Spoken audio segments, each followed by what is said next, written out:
দেখেন গার্জেনকে আমাদের আসতে বলার মূল কয়েকটা উদ্দেশ্য আছে। তাহলে প্রথম কয়েকটা উদ্দেশ্য আমরা এইগুলাই গার্জেনকে জানানোর জন্য গার্জেনকে আমরা ডেকেছি। কারণ এখানে অনেক গার্জেন আছে যে তারা ছেলেকে ভর্তি করে দিয়েছে সেন্টারে ভর্তি করে দিয়েছে মানে আর তাদের কোনো খোঁজ খবর নেওয়ার প্রয়োজন নাই। এখানে হয়তো দুই একজন ছাড়া কেউ বলতে পারবে না যে আমি আজকে আমার ছেলেকে ভর্তি করার 6 মাস হলো আমি ফোন করেছিলাম আমার ছেলে পড়াশোনা কেমন করে এটা জানার জন্য, একজনও করে না। তাহলে এখানে আমরা প্রতিনিয়ত পরীক্ষা নিই, এটা একটা প্রতিষ্ঠান, এখানে তো সবাই পড়াশোনা করার জন্য আসে, অথচ দেখা যাচ্ছে গার্জেনের কোনো খোঁজ খবর নেওয়া তো উচিত যে আমার ছেলে পড়াশোনা কি করছে বা ক্লাস ঠিকঠাক হচ্ছে কিনা। আমরা যদি সেন্টার ছুটি দিই কোনো কারণবশত, তাহলে কিন্তু আমাদের দেখা যাচ্ছে 100 জনের মধ্যে দেখা যাচ্ছে 90 জনের গার্জেনই আমাকে ফোন করে যে সেন্টার কেন ছুটি দিলেন। মানে বাড়িতে গেলে মনে হয় যে বাপ মা ওর প্রতি খুব একটা অসন্তুষ্ট, মানে আমার ছেলে বাড়িতে আসলো সেন্টারে ছিল ভালো ছিল। এটা আমার বেশিরভাগ গার্জেনের ক্ষেত্রে আমার এটা মনে হয়েছে। কারণ আমরা যখনই সেন্টার ছুটি দিই তখনই প্রচুর গার্জেন আমাকে ফোন করে এটাই শুধু জিজ্ঞেস করে কেন সেন্টার ছুটি দিলেন, এখন তো বাড়িতে পড়াশোনা হবে না। তাহলে বাড়িতে পড়াশোনা হবে না এটা ঠিকই, তাহলে এইখানে পড়াশোনা হচ্ছে কিনা সেটা তো জানা দরকার, সেটা কিন্তু কোনো গার্জেন জানে না, জানার চেষ্টা করে না। প্লাস যে আমরা যে প্রতিনিয়ত পরীক্ষা নিই, আমরা কিন্তু ভর্তির সময় প্রত্যেক গার্জেনকে আমরা বলেছি, হয়তো কোনো গার্জেন এসেছে, কোনো গার্জেন হয়তো আসেনি, কারো হয়তো দোলা ভাই, কারোর ভাই, কারো কাকা, বিভিন্ন জন এসে বা কোনো কোনো স্টুডেন্ট নিজেরা একা এসে ভর্তি হয়। আমরা ভর্তির সময় প্রত্যেক স্টুডেন্টকে আমরা বলি যে আমাদের এখানে নিয়মিত পরীক্ষা নেওয়া হবে, প্রত্যেক সপ্তাহে মক টেস্ট নেওয়া হয়, এছাড়া আমাদের এখানে প্রত্যেকটা অধ্যায় ভিত্তিক নোট দেওয়া হয়, আমাদের এতগুলো সাবজেক্ট, এতগুলো টিচার, সব কিভাবে ক্লাস করানো হয় এগুলো কিন্তু আমরা বলি। তারপরে একটা সমস্ত ছাত্রের কাছে আমাদের একটা নির্দিষ্ট টাকার একটা কন্ট্রাক্ট আছে যে চাকরি পেলে তোমার কাছে আমরা এত টাকা নিব, যদি চাকরি না পাই তাহলে আমরা কোনো টাকা নিব না। এটা কিন্তু আমাদের প্রত্যেক গার্জেন জানে, বা গার্জেনের পাশাপাশি যে স্টুডেন্ট আমাদের এখানে পড়াশোনা করে সেই স্টুডেন্টও জানে। তাহলে আজকে আমাদের সেন্টারে বিগত দিনে আমরা দেখেছি আমাদের এসএসসি জিডিতে, দেখেন আপনারা হয়তো আমাদের সেন্টারে পছন্দ করেছেন কোন অ্যাঙ্গেল থেকে, তার জন্য হয়তো আমাদের সেন্টারে ভর্তি করেছেন, কিন্তু অনেক সেন্টার আছে, আমি কোন সেন্টারে নামে 2 নাম্বার শোনাম আমি কিছু বলবো না, অনেক সেন্টার আছে কিন্তু সেই সেন্টারের তুলনায় মানে আমার সেন্টারে সব থেকে বেশি ছেলেমেলে পাশ করেছিল এসএসসি জিডি 2024 সালে, সেখানে 60টা ছেলে পাশ করেছিল আমাদের ওখানে। তখন আমাদের সেন্টারের পরিমাণটা ছিল ছোট, মানে এখন যেমন আমাদের অনেক স্টুডেন্ট থাকে 300 ছেলে সবসময় আবাসিক থাকে, আগে তখন 100-150 জন থাকতো। তার মধ্যে দেখা যাচ্ছে এসএসসি জিডি পরীক্ষার্থী ছিল 102 জন। তো 102 জনের মধ্যে আমাদের এখানে 60 জন পরীক্ষার্থী পাশ করেছিল, 60 জন। তো এই 60 জন পরীক্ষার্থীর মধ্যে দেখা যাচ্ছে বেশিরভাগ ছেলে আমাদের হয়তো নম্বর পেয়েছিল 100+। তাহলে 60 জন পরীক্ষার্থীর মধ্যে যখন রেজাল্ট বেরোয়, রেজাল্ট বাড়ানো থেকে রান দেওয়ার একটা মাঝে একটা গ্যাপ থাকে, প্রায় 4 থেকে 5 মাস একটা ডিস্টেন্স ছিল গত এসএসসি জিডি। তো সেই 4-5 মাস আমরা অনেক ছেলেকে আমরা বারবার ফোন করেছি, বারবার, তারা কিন্তু আমাদের সেন্টারে আসেনি। তারা বলেছে আমরা বাড়িতে বসে আমরা রান প্র্যাকটিস করবো। তাদেরকে আমরা বিভিন্ন ভাবে ডাক করেছি যে তুমি আসো, আমাদের এখানে ফিজিক্যাল ট্রেনার আছে আলাদা, তাদের দ্বারা তোমাকে রান প্র্যাকটিস করাবো। তারা কিন্তু আসেনি, তারা একই কথা বলেছে আমরা বাড়িতে আমরা রান প্র্যাকটিস করি। তাহলে ফাইনালি যখন আমাদের হয়তো তার মধ্যে কিছু স্টুডেন্ট ছিল যারা নিয়মিত আমাদের সেন্টারে ছিল, তারা নিয়মিত রান প্র্যাকটিস করেছে, তারা কিন্তু রানটা পাস করেছিল। আর আমাদের এখানে অনেক ছেলে আছে যারা এরকম স্টুডেন্ট যারা হচ্ছে আমাদের সেন্টারে আমাদের কথা শুনে আসেনি, বা তার গার্জেন খোঁজটা নেয়নি যে আমার ছেলে পাস করেছে। তাহলে নিশ্চয়ই সমস্ত গার্জেন জানেন আমার ছেলে এসএসসি জিডিতে পাস করেছে, তাহলে আমার সেন্টারে কেন যাচ্ছে না? কোনো গার্জেন কিন্তু আমাদেরকে ফোন করেনি যে আমাদের সেন্টার কি আপনাদের বন্ধ, সেন্টারে কেন যাচ্ছে না আমার ছেলে, এটা কিন্তু কোনো গার্জেন আমাদেরকে জানায়নি। প্লাস আমরা এতবার বলার পরেও কোনো গার্জেন সেই ছেলেকে আমাদের সেন্টারে পাঠায়নি, মানে আমাদের সেন্টারে যাবে রান করার জন্য সেটা কিন্তু সে কিন্তু আসেনি। সেই কারণে কি হলো, আমাদের সেন্টারে যারা ভালো নাম্বার পেয়েছিল তারা বেশিরভাগ ছেলেরা আনফেল করেছিল, সেটা কিন্তু ব্যর্থতা আমাদের এবং তার পাশাপাশি গার্জেন নিজের। আর এখন বর্তমান চাকরিতে একটা রিক্রুটমেন্ট কমপ্লিট করতে যদি এসএসসি জিডি ধরি তাও কিন্তু 1 বছর, আর ডব্লিউপিকেপি যদি ধরা যায় তাহলে মিনিমাম 3 বছর। তাহলে 3 বছর পর পর একটা রিক্রুটমেন্ট প্রসেস কমপ্লিট হবে, মিনিমাম 3.5 বছর। এসএসসি জিডি যারা এবার আনফেল করেছে তারা হয়তো এবার আবার পরীক্ষা হবে ফেব্রুয়ারিতে, তখন আবার পরীক্ষায় ভালো নাম্বার পাবে, তারপরে হয়তো তারা আবার সেই জায়গায় যেতে পারবে। কিন্তু আমরা যেটা স্টুডেন্টদের পাশাপাশি গার্জেনদের যে গাফিলতি আমরা দেখছি, এই কারণে গার্জেনকে আমরা ডেকেছি। গার্জেনের উচিত যে সেন্টারে নিয়মিত যোগাযোগ রাখা, যে একটা ছেলেকে, একটা মানুষের ছেলে হচ্ছে সবচেয়ে বড় সম্পদ। মানে একজন গার্জেন, তার কাছে তার যত জমি জায়গা যা কিছু আছে তার চেয়ে বড় সম্পদ সেটা আমার কাছে রেখে গেছে। তাহলে সে এখানে কি থাকছে, কি খাচ্ছে, এখানে কেমন পড়াশোনা করছে সেটা কিন্তু খোঁজ খবর নেয় না। হ্যাঁ, যদি একটা অ্যাক্সিডেন্ট হয়, যদি একটা কোনো সমস্যা হয়, তাহলে কিন্তু গার্জেন অবশ্যই ফোন করে, এবং আমরা আমাদের স্টুডেন্টকে আমরা চেষ্টা করি তার গার্জেনের কাছে পৌঁছে দেওয়ার। অনেক ছেলে এরকম অ্যাক্সিডেন্ট হয়, হঠাৎ পেটে যন্ত্রণা, হঠাৎ জ্বর, হঠাৎ বিভিন্ন কোনো অসুস্থ হয়ে পড়ে। আমরা কিন্তু যখন হয় সঙ্গে সঙ্গে আমরা চেষ্টা করি হসপিটালে নিয়ে যাওয়ার, এবং তার পাশাপাশি হসপিটালে যদি না কোনোভাবে ট্রিটমেন্ট না হয়, তাহলে কিন্তু আমরা তাকে অন্যান্য বড় জায়গাতে আমরা রেফার করার পর আমরা সেখানে নিয়ে যাই। এরকম অনেক গার্জেন জানে, আমরা তাদের ছেলেকে আমরা কিন্তু শক্তিনগরে নিয়ে গেছি, কৃষ্ণনগরে নিয়ে গেছি, বহরমপুর নিয়ে গেছি। কারণ প্রবলেম হলে আমরা 24 ঘন্টা, এমন না যে রাত্রিবেলায়, যেমন একটা ছেলে কুচবিহার বাড়ি, ওর নাম হচ্ছে শাইনুর, ও একদিন রাত্রিবেলায় তখন প্রচন্ড ঠান্ডা, একদম ভয়ঙ্কর ঠান্ডা, তার ভিতরে ও রাত্রে যখন 1:30টার সময় পেটে যন্ত্রণা, প্রচন্ড পেটে যন্ত্রণা, তখন ও আমাদেরকে ফোন করে। আমরা তখন রাত 1টার সময় থেকে হসপিটাল নিয়ে গেলাম। ওকে কিন্তু আমি আমার ছোট ভাই আর আরো দুজন ছিল, আমরা কিন্তু সারা রাত্রে ওকে নিয়ে বসছিলাম হসপিটালে। তাহলে এইভাবে আমরা কন্টিনিউ পরিষেবা দেবো একটা স্টুডেন্টকে। কিন্তু গার্জেন কিন্তু আমাদের দিকে কোনো লক্ষ্য রাখে না, স্টুডেন্টদের যে কতটুকু উন্নতি হলো, সে আছে কিনা, এটা গার্জেনরা কখনোই ফোন করে না আমাদেরকে। তারপরে আমাদের এখানে নিয়মিত এদের রেজাল্ট, আমরা বিগত পরপর 7টা পরীক্ষার রেজাল্ট আমরা তৈরি করেছি। সমস্ত রেজাল্ট তো তৈরি করে আছে, সমস্ত রেজাল্ট কিন্তু দেখানো সবই সম্ভব না। তো আমাদের এখানে বিভিন্ন রেজাল্ট আমরা কালারের উপরে নির্ভর করে বিভাজন করেছি। যে দেখেন এই সমস্ত স্টুডেন্ট যারা সবুজ কালার, দেখেন এই যে এরা কিন্তু প্রত্যেকেই দেখা যাচ্ছে,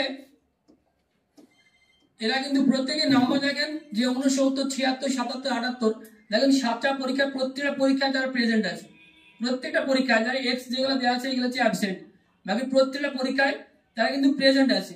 অথচ দেখা যাচ্ছে এই যে লাল পার্টিকেল, যারা লাল পরীক্ষার্থী, তারা দেখেন অ্যাভারেজ তাদের বেশিরভাগ অ্যাবসেন্ট। তাহলে যে ভালো ছাত্র সে প্রত্যেকটা পরীক্ষায় সে প্রেজেন্ট থাকছে। যেই ভালো ছাত্র দেখেন এই যে আসিফ হোসেন, এই প্রত্যেকটা পরীক্ষায় প্রেজেন্ট আছে। তার আগে দেখেন কি হাসান এসকে, 10 পেয়েছে, দেখেন ওর সব পরীক্ষা অ্যাবসেন্ট। তাহলে যে ভালো ছাত্র তার চাহিদা বেশি, সে সবসময় সেন্টারে থাকছে। অথচ যে হচ্ছে দুর্বল, যে নাম্বার কম পাচ্ছে, যে লাল এই কালার আছে বর্তমানে, অথচ দেখা যাচ্ছে এই যে উৎপলশীল, অমৃত, তাহলে এরা কিন্তু বেশিরভাগ পরীক্ষা অ্যাবসেন্ট।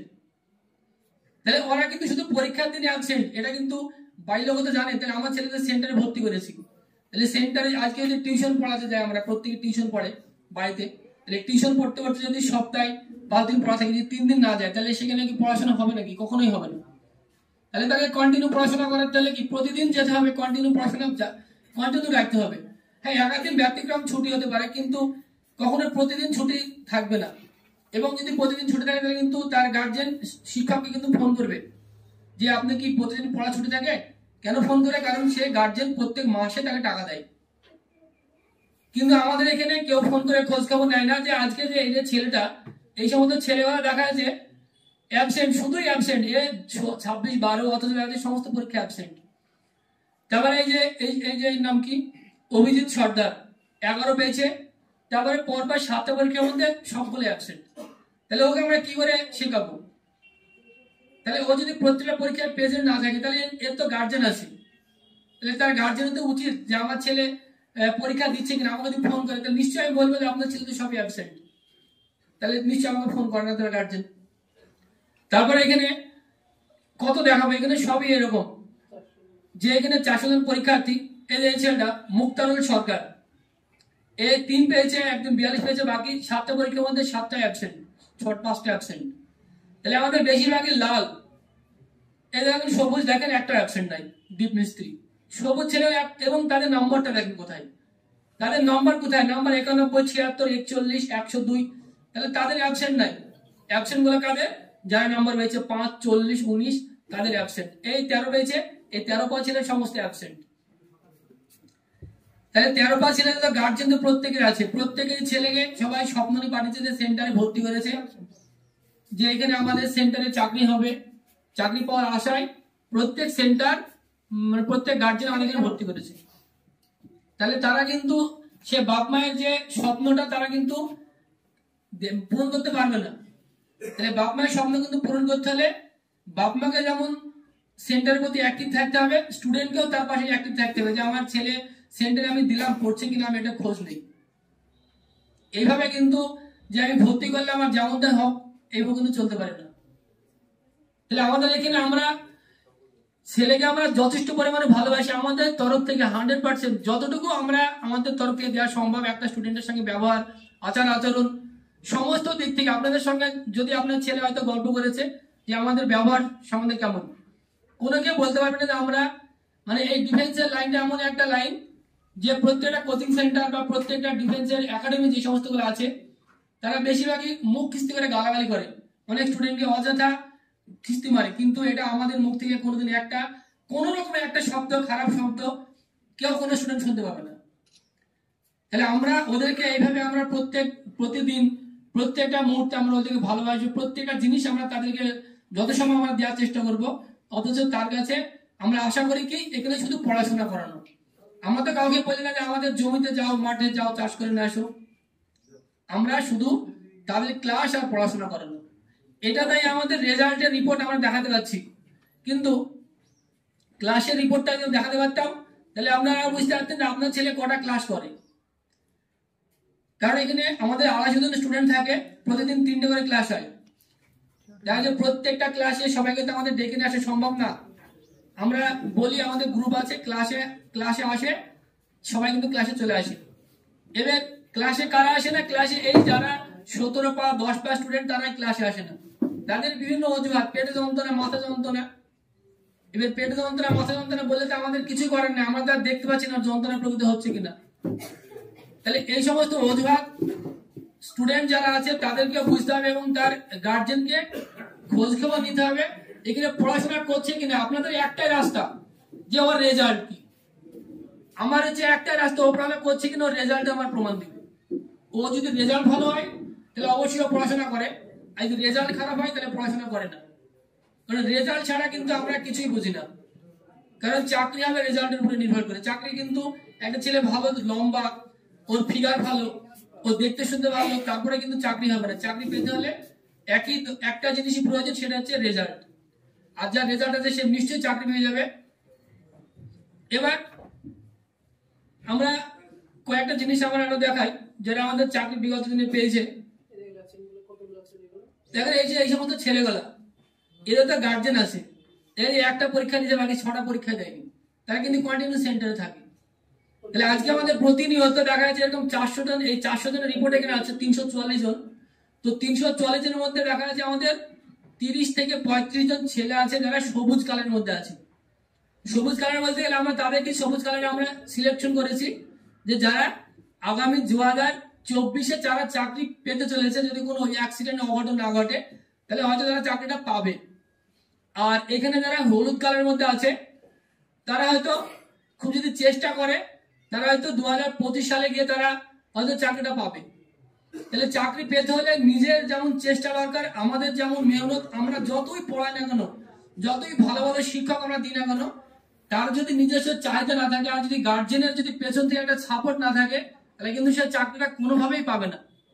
চাকরি পেতে হলে বাড়ির সাপোর্টটা বিশেষ প্রয়োজন।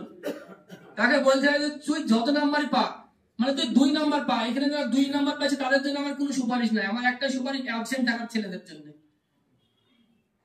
ও হচ্ছে প্রত্যেকটা পরীক্ষায় 10 পাক 5 পাক, ও প্রত্যেকটা পরীক্ষা এখানে দিক, ওকে আমি শেখাবো 1 বছর 2 বছর 3 বছর 4 বছর ওকে আমি শেখাবো। কারণ আমরা তো বলি না কোনো গার্জেনকে যে আমরা প্রত্যেক মাসে টাকা দেন, আমরা তো টাকা নিব না। তাহলে ও একবার ভর্তি হয়েছে, ভর্তির সময় যে যত টাকা দিয়েছে ভর্তি হয়ে গেছে। আমরা এবার যতদিন ও চাকরি না পাবে আমরা কিন্তু কোনো গার্জেনকে বলবো না যে আপনি আমাকে 5 টাকা দেন বা এই মাসে আপনি টাকা দেন। তাহলে আমরা ওকে শেখানোর জন্য আমরা এত টাকা পয়সা খরচ করছি। আজকে আমাদের প্রত্যেকটা সাবজেক্টের আলাদা আলাদা টিচার, শুধু একটা না অনেক সাবজেক্টে 2টো টিচার আছে। আমাদের এখানে প্রতিনিয়ত কি পরিমাণে খরচ হয়, আমাদের এখানে শুধু কারেন্ট বিল লাগে আমাদের 3 মাস পর 1.5 লাখ টাকা 2 লাখ টাকা শুধু কারেন্টের বিল লাগে। প্রত্যেক দিন হচ্ছে 2 বস্তা আলু লাগে প্রতিদিন, মানে এটা বলছি না যে 1 সপ্তাহ, প্রতিদিন লাগে। আমাদের প্রতিদিন 1 কুইন্টাল 30 কিলো, 1 কুইন্টাল 32 কিলো প্রতিদিন চাল লাগে। তাহলে এত কিছু খরচ করার পর, হ্যাঁ আমরা হয়তো এটা পারি না বাড়ির মধ্যে খাবার দাবার দিতে। বাড়িতে যেমন আপনার ফ্যামিলিতে হয়তো আপনার 3-4টে ফ্যামিলির লোক, আপনারা ভালো খাবার তাদেরকে দিতে পারবেন, কিন্তু এটা আমাদের এই যে 250-300 জন ছেলের খাবার, আমরা তো একবেলা দিই না, প্রতিদিন 3 বেলায় খাবার দিই। তাহলে প্রতিদিন আমাদের 1000 লোকের খাবার প্রতিদিন। একটা মানুষ যদি একটা ভোজ বাড়িতে, একটা অনুষ্ঠান বাড়িতে, তারা বুঝে যে একটা 300 লোকের খাবার করতে কতটুকু খরচ হয়। তাহলে আমরা কিন্তু ওরকম প্রতিদিন 1000 জনের খাবার প্রতিদিন আমাদের এখানে তৈরি হয়। তাহলে আমরা সেই মতো তেল মশলা বা বাড়িতে যে মতো খাবার দেওয়া হয় সেই মতো খাবার আমরা কখনোই দিতে দেওয়া সম্ভব না। আমরা চেষ্টা করি আমাদের তরফে যতটুকু হয় আমরা দিই। তারপরে আমাদের 3 বেলায় আমাদের খাবার দেওয়া হয়। অন্যান্য একাডেমিতে 2 বার খাবার দেয়। সকালে বেলায় খাবারটা দেয় না, তারা নিজের মতো কিনে যে যার মতো খায়। দুপুরে একবার খাবার দেয়, রাত্রে একবার খাবার দেয়, কিন্তু আমরা 3 বেলায় খাবার দিই। এবং আমাদের প্রত্যেকটা সাবজেক্টের নোট আমরা দিই। প্রত্যেকটা সাবজেক্টের আমরা এখানে প্রতিনিয়ত পরীক্ষা নিই। প্রত্যেক সপ্তাহে আমাদের পরীক্ষা হয়। আমাদের এক একটা পরীক্ষার প্রতি আমাদের খরচ হয়। আর আমাদের প্রত্যেক পরীক্ষা আমরা প্রাইজ দিই। হয়তো আমাদের ভিডিও যারা দেখে, অনেক গার্জেন আছে আমাদের ভিডিও দেখে, তারা হয়তো দেখেছে যে আমাদের প্রত্যেকটা পরীক্ষায় আমরা কোনো না কোনো প্রাইজ আমরা দিয়ে থাকি। প্রাইজটা আমরা কেন দিই? কারণ আমাদের প্রাইজটা এই কারণে দিই যেন পরীক্ষার প্রতি ছেলেদের আকর্ষণটা বেশি বাড়ে। মানে 1 নম্বরের জন্য যদি প্রাইজটা না পাই, সেটা আবার যেন সে চেষ্টা করে পরবর্তী প্রাইজটা নেওয়ার। সেই কারণে আমরা প্রত্যেকবার 10,000 টাকা, কোনোবার 12,000 টাকা, কোনোবার 5,000 টাকা আমাদের প্রত্যেকটা পরীক্ষা আমরা প্রাইজ দিই। এবং আমাদের প্রত্যেকটা পরীক্ষার যে হার্ড কপি জেরক্স আমরা প্রত্যেকটা ছেলেকে আমরা দিই। প্রায় 20 পেজের জেরক্স আমরা প্রত্যেকটা পরীক্ষা আমরা দিই। তার জন্য কিন্তু কোনো ছেলেকে আমরা বলি না যে 10 টাকা চাঁদা দাও পরীক্ষার জন্য। আমাদের যত কষ্ট হোক, আমরা যেহেতু আমরা দায়িত্ব নিয়েছি আপনাদের ছেলেদের ভর্তি হওয়ার সময়, যে আমরা আপনার ছেলেকে যতদিন চাকরি না হবে থাকা খাওয়া সম্পূর্ণ আমরা দেব, তাহলে সেই দায়িত্ব আমরা কিন্তু যেভাবেই হোক আমরা কিন্তু পালন করি। আমাদের যে বন্দুক দিয়ে হোক না কেন, আমাদের জমি বিক্রি হোক না কেন, গাড়ি বিক্রি, মানে যেভাবেই হোক আপনার ছেলেকে সমস্ত পরিষেবাটা আমি দেওয়ার চেষ্টা করি। শুধু চেষ্টা করি না, প্রতিনিয়ত প্রতিদিন ক্লাস, প্রত্যেকটা নোট এবং প্রতিদিন 3 বেলা খাবার কিন্তু আমরা দিতে চলেছি, যত কষ্ট হোক আমাদের। তাহলে আপনার ছেলে কিন্তু পড়া কিন্তু আমাকে ঠিক মতো দিচ্ছে না, এবং আপনার ছেলে পড়াতে দিচ্ছে না, এবং আপনি সেই খোঁজটা কিন্তু নেন না আমাদের গার্জেন হিসাবে। তাহলে এই যে যারা চাকরি পেয়েছে, এরা যে এবার চাকরি পেলো আমাদের, হ্যাঁ এবার 60 জন পরীক্ষা দিয়ে পাশ করলো। তো 60 জনের মধ্যে আমাদের রানে ফেল করে গেল বেশিরভাগ ছেলে পেলে। আমাদের মাত্র 21 জন ছেলে কিন্তু তারা ফাইনালে মেডিকেলে ফেল। তাহলে 60 জন থেকে 21 জন, 39 জন ছেলে, 41 জন ছেলে কিন্তু বাদ চলে গেল, 40 জন। তাহলে সে 40 জন ছেলে কারা বাদ গেল? যারা হচ্ছে ভালো নাম্বার পেয়েছিল, তারা 132, কেউ 118, কেউ 120। আজকে প্যানেলটা ফাইনাল সিলেকশনে প্যানেল গেল কাট অফ 105-এ। তাহলে 105-এ নাম্বার পাওয়া ছেলে কিন্তু আমাদের এখানে বাদ গিয়ে দেখা যাচ্ছে 18 থেকে 20 জন। তাহলে তারা যদি ফিট হতো তাহলে কিন্তু আমাদের এখানে চাকরিটা কোথায় হতো? আজকে 25টা ছেলে চাকরি পেত। তাহলে চাকরি কতগুলো পেলে? মাত্র 7 জন। তাহলে এই 7 জন চাকরি পাওয়াতে দেখা যাচ্ছে আমরা কারোর সঙ্গে 2.5 লাখ টাকা, কারোর সঙ্গে 2,70,000 টাকা আমাদের কন্ট্যাক্ট আছে। তাহলে সেই যারা চাকরি পেয়েছে তাদের গার্জেনরা যদি আমাদেরকে এখন বলে যে আপনি টাকা কম দেন বা টাকা বাকি রাখতে হবে, তাহলে এইগুলো তো আমাদের দ্বারা সম্ভব না। কারণ আমাদের যে চাকরিটা হয়েছে, আমাদের চাল আর আলু দোকানে যে বাকি আছে সেই বাকিটাই শোধ হবে না। তারপরে কিন্তু সেই সমস্ত গার্জেনরা এসে এরকম ধরনের কথা বলে যে আমরা টাকা কম নেন বা আমরা এখন টাকা দিতে পারছি না। দেখেন চাকরিটা কিন্তু হট করে হয়ে যায় না, চাকরি পাওয়ার জন্য একটা দীর্ঘ সময়ের কিন্তু ব্যবধান। আর আমরা যার সঙ্গে যে টাকাটা কন্ট্যাক্ট হয়, আমরা কিন্তু কোনো স্টুডেন্টকে আমরা কেউ বলতে পারবে না যে আমরা 1 টাকা বেশি দিয়েছি কারো কাছ থেকে। আমরা 1 টাকা বেশি দেয় না কারো কাছে। মানে প্রত্যেক গার্জেনকে আমরা একটা আলোচনা স্বরূপ আমরা একটা ভর্তি হওয়ার সময় আমরা বলেছি যে আপনার ছেলে চাকরি পেলে আপনাকে এত টাকা দিতে হবে। তাহলে আপনি চাকরি পাওয়ার পর কেন আমাকে এই টাকাটা দিতে অস্বস্তি বোধ করবেন? কেন দিবেন না? এবার চাকরি যদি অনেকজন পায়, যে না চাকরি অনেকজন পেয়েছে, টাকা একটু কম নেওয়াই যায়, 10,000 টাকা কম নেওয়াই যায়, 20,000 টাকা কম নেওয়াই যায়। কিন্তু যদি চাকরি আমাদের জায়গায় যে 60 জনের মধ্যে 7 জন চাকরি পেল, এবং চাকরি পেল না 53 জন, তো 53 জন চাকরি পেল না কেন? কারণ আমাদের নিজস্ব কোনো ঘাটতি নাই। ঘাটতি হচ্ছে গার্জেন এবং স্টুডেন্ট নিজের। আমাদের হচ্ছে এখানে কাজ হচ্ছে পড়াশোনা করানো। আমরা কিন্তু পড়াশোনা করি, তাদেরকে যথেষ্ট নম্বর কিন্তু আমরা তাকে তুলে দিয়েছিলাম। সে আমাদের পরীক্ষা নম্বর পেয়েছিল ভালো, এবং সে কিন্তু ফাইনালে ভালো নম্বর পেয়েছিল, কিন্তু তারপরেও তার গার্জেনরা তাকে বাড়ি থেকে সেন্টারে যায়নি, আসতে বলেনি। আমরা কন্টিনিউ তাকে ফোন করতাম যে তুমি এসো সেন্টারে এসো, কি বলতো না স্যার আমি বাড়িতে পড়াশোনা করি, বাড়িতে রান দিই, তারা কিন্তু সেন্টারে আসেনি। এখানে কিছু ছেলে আছে এরকম, সে আমাদের এখানে এবার কি আমরা যখন একটা স্টুডেন্ট একসঙ্গে এতগুলো স্টুডেন্ট এখন আছে 800 জন, 800 জনকে ফোন করা তো সম্ভব না, কিন্তু যখন পরীক্ষা হয়ে যায় তখন হয়তো পাস করবে 50 জন বা 60 জন, সে 50 জনকে 60 জন কিন্তু ফোন করা সম্ভব, তাদেরকে আমরা ফোন করি। তখন আমাদেরকে তারা এবার শর্ত দেয় যে স্যার আমি তো রাত্রে রুটি খেতে পারি, ভাত খেতে পারি না, আমি রাতে রুটি খাবো। এরকমও ছেলে আছে, আমরা বলেছি ঠিক আছে তোমাকে রাতে রুটি দেওয়া হবে, তুমি ঠিক আছে তুমি তাই আসো, তোমাকে রাতে রুটি দেওয়া হবে। তো সেন্টারে এতজন স্টুডেন্টদের রুটি দেওয়া তো সম্ভব না, আমরা তাকে রুটি কিনে নিয়ে এসে দিয়েছি রুটি। এরকমও ছেলে আছে, সে হয়তো ফাইনাল চাকরিটা পায়নি, এবার শর্ত দিয়েছিল, কারণ জানে যে আমরা এখন পরীক্ষা পাশ করেছি, স্যারকে এখন যা বলে শুনতেই হবে, কিছু করার নাই। তাহলে আমরা কেন স্টুডেন্টের পেছনে আমরা কেন থাকবো? স্টুডেন্টকে আমরা যা বলবো সেটা শুনতে হবে, স্টুডেন্টের গার্জেনকে সেটা শুনতে হবে। হ্যাঁ আমরা কি বলবো, আমরা তো যাই বললাম কোনো পড়াশোনার মধ্যেকার কথা বলবো, আমরা কখনো স্টুডেন্টকে আমার পড়াশোনার বাইরেকার কোনো কাজ আমরা বলবো না, বা কোনো গার্জেনকেও বলবো না।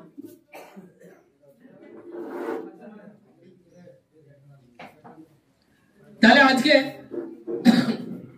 চাকরি তারাই পাচ্ছে যারা বিগত দিনে প্রচুর পরিমাণে পরিশ্রম করেছে, এরা কিন্তু আগে এসএসসি জিডিতে চাকরি পেয়েছে। তারপরে এখানে দেখা আছে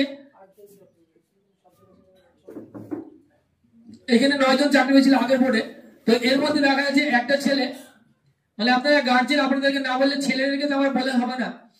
তো এখানে দেখা যাচ্ছে এই যে ছেলেটা আছে এই চাকরি পেয়েছে, এবার তার একটা বাচ্চা ছেলে ছিল, 6 বছরের বাচ্চা ছেলে।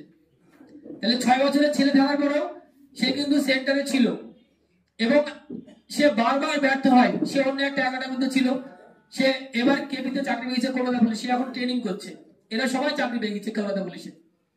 তাহলে এই ছেলেটার তার বড় ভাইয়ের দোকানে কাজ করে, মানে মুদিখানার দোকান আছে তার, সে মুদিখানার দোকানে থাকে।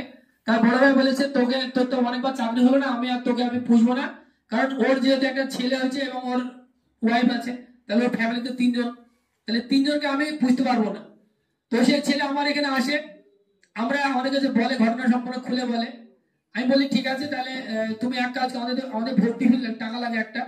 তো বলে স্যার আমার ভর্তি ফি যার মতো সামর্থ্য আমার খুবই কম। তো আমি বললাম ঠিক আছে তুমি যা পারবা তুমি তাই নিয়ে আসো, কোনো সমস্যা নাই, তুমি তোমার মতো তুমি দাও। তো অনেক কিছু টাকা দিল, কিছু টাকা দিয়ে আপনার ভর্তি হয়। তো চাই এতটা ছিল, ও কন্টিনিউ 8 মাস বা 10 মাস সেন্টারে একদম কন্টিনিউ ছিল। তো ও কিন্তু তারপরে ওর বাড়িতে যায় না, ও আমাকে বলে স্যার এবার হবে কিনা। আমি বলি তুমি লাস্ট সুযোগ বা লাস্ট একটা শেষ ইচ্ছা মনে করে তোমার সেন্টারে ভর্তি হও, আমরা চেষ্টা করবো একদম যথেষ্ট পরিমাণে, তোমার চাকরি নিশ্চয়ই হয়ে যাবে। আর ও শুনেছে আমাদের সেন্টারে পড়াশোনাটা খুব ভালো হয়, তুইও ভর্তি হলো।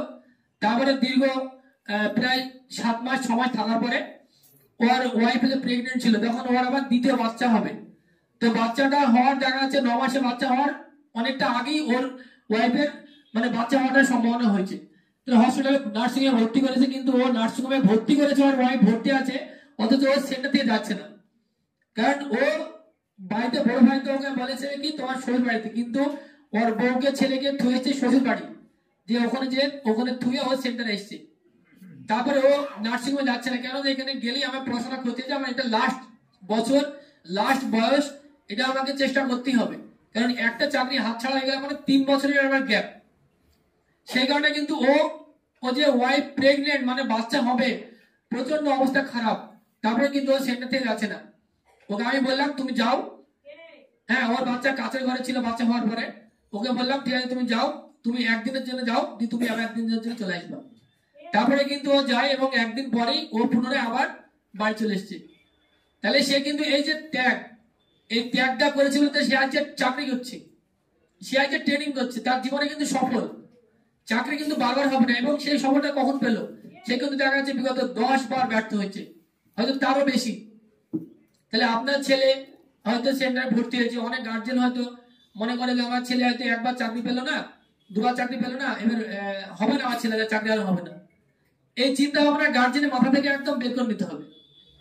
চাকরির জন্য আমার ছেলেকে ভর্তি করেছি মানে নিশ্চয়ই আমার ছেলের যোগ্যতা আছে। তাহলে একটা ছেলে চাকরির যোগ্যতা না আপনি ভর্তি করেননি, আমরা তো আপনার ছেলেকে এমনি এমনি ভর্তি নেইনি। নিশ্চয়ই আপনার ছেলে সেই যোগ্যতাটা আছে, সেই হাইটটা আছে, সেই মাঠটা আছে বলে কিন্তু আমরা আপনার ছেলেকে ভর্তি নিয়েছি।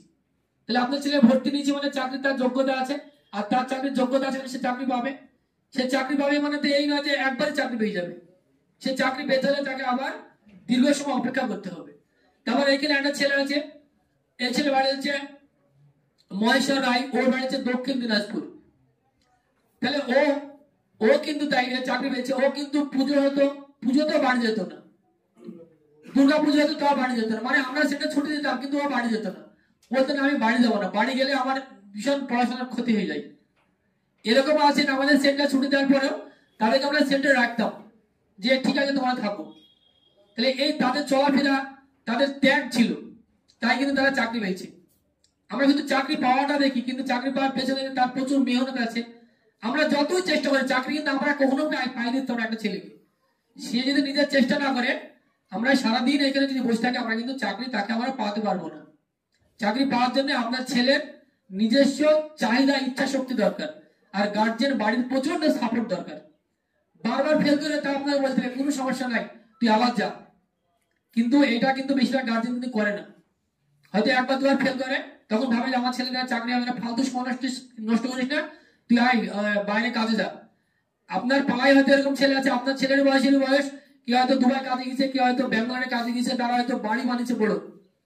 আপনার বাড়ি বানানোর দরকার নাই, ছেলেকে শুধু একটা সাপোর্ট দিবেন, চাকরিটা করতেই হবে, তাহলে সে চাকরি পাবে।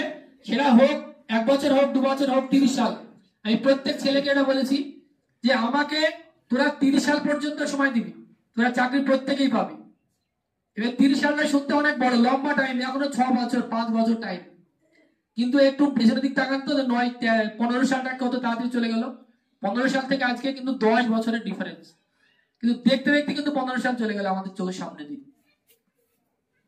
তাই চাকরি পেতে হলে যারা যে সমস্ত গার্জেন গুলো উপস্থিত হয়েছে তাদেরকে আমার বিশেষভাবে অনুরোধ যে চাকরি কিন্তু একবারে হবে না, হয়তো এবার বাদ যাবে, যে এবার যে পরীক্ষা হবে সেখানে আবার বাদ যাবে, সে রানে বাদ যাবে, সে মেডিকেলে বাদ যাবে, কখনো চেস্টে বাদ যাবে, তারপরে কিন্তু চেষ্টা তাকে চালিয়ে যেতে হবে।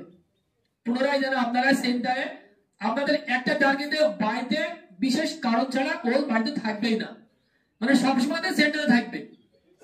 আমরা যখন সেন্টার ছুটি দেবো তখনও বাড়িতে যাবে, তার আগে ওকে বাড়ি যাওয়ার কোনো দরকার নাই। আর আপনাকে বাড়িতে গেলে আপনি আমাকে ফোন করবেন, মানে অনেক গার্জেন নিশ্চয়ই আমাদের নাম্বার জানে, আমাদের অফিসে ফোন নাম্বার আছে, সেখানে ফোন করতে হবে যে আপনাদের সেন্টারকে ছুটি দিলে আমরা কি ছুটি দেয়নি, তাহলে সেটা আপনাকে খোঁজ নিতে হবে। যে আপনাকে বললো ছুটি, আপনি মেনে নিলেন ছুটি না। এখনকার ছেলেরা প্রচন্ড মিথ্যা কথা বলে, যে আপনার ছেলে হয়তো আমাকে এক কথা বলে, আপনাকে এক কথা বলে, কিন্তু এটা আপনি জানেনই না। গার্জেন যখন ফোন করে তখন আবার জিনিসটা জানাজানি হয় যে না সেন্টার তো ছুটি না, মিথ্যা কথা বলেছে বাড়িতে এসে। এরকম প্রচুর ছেলে আছে। একটা চেয়ার আছে দিক দিয়ে,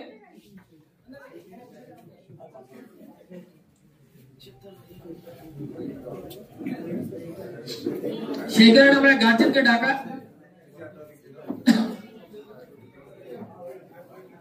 ঠিক আছে, যাও ফাঁকা চেয়ারগুলো। আপনাদের বাড়িতে প্রত্যেকের বাড়িতে কোন না কোন অনুষ্ঠান তো হতেই থাকে, বিভিন্ন অনুষ্ঠান হতেই থাকে। তাহলে চাকরি পাওয়ার পরে বা সেন্টারে যেহেতু আছে, আপনি ছোটখাটো অনুষ্ঠানে তারা ডাকবেন না বাড়িতে, বা সে যেতে চাইলেও আপনি যেতে নিবেন না, বলবেন যে এখানে কোনো কাজ না, আসতে হবে না। তাহলে এখানে কিন্তু আমি এই জিনিসটা একটা, এদের কিন্তু বাড়িতে প্রচুর অনুষ্ঠান হয়, এরা কিন্তু যায় না, যেত না, তাই কিন্তু তারা সাকসেস পেয়েছে আজকে। তাহলে আপনার বাড়িতে প্রচুর ওর জায়গায় যে এখন কি, এখনকার তো বন্ধু শেষ নাই, প্রত্যেকটা বন্ধুর জায়গা আছে এখন, ডেট অফ বার্থ জায়গা আছে, মানে জন্মদিন পালন করবে সেটা একটা অনুষ্ঠান, মৃত্যুদিন পালন করবে সেটা একটা অনুষ্ঠান, মানে অনুষ্ঠান তো কন্টিনিউ লেগে আছে প্রত্যেকের বাড়িতে। আজকে পুজো, আজকে এই মেলা, কালকে ওই মেলা, আজকে এখানে জালসা, এরকম কিন্তু প্রত্যেকটা জায়গাতে হতে আছে। কিন্তু এইগুলো যদি ত্যাগ না করতে পারে তাহলে কিন্তু সে চাকরি পাবে না। যদি চাকরি না পায় সে হয়তো কাজে যাবে কেরালাতে, নাহলে ব্যাঙ্গালোর, তখন কোথায় যাবে তার অনুষ্ঠান? তখন তো অনুষ্ঠানের জন্য বাড়িতে আসতে পারবে না।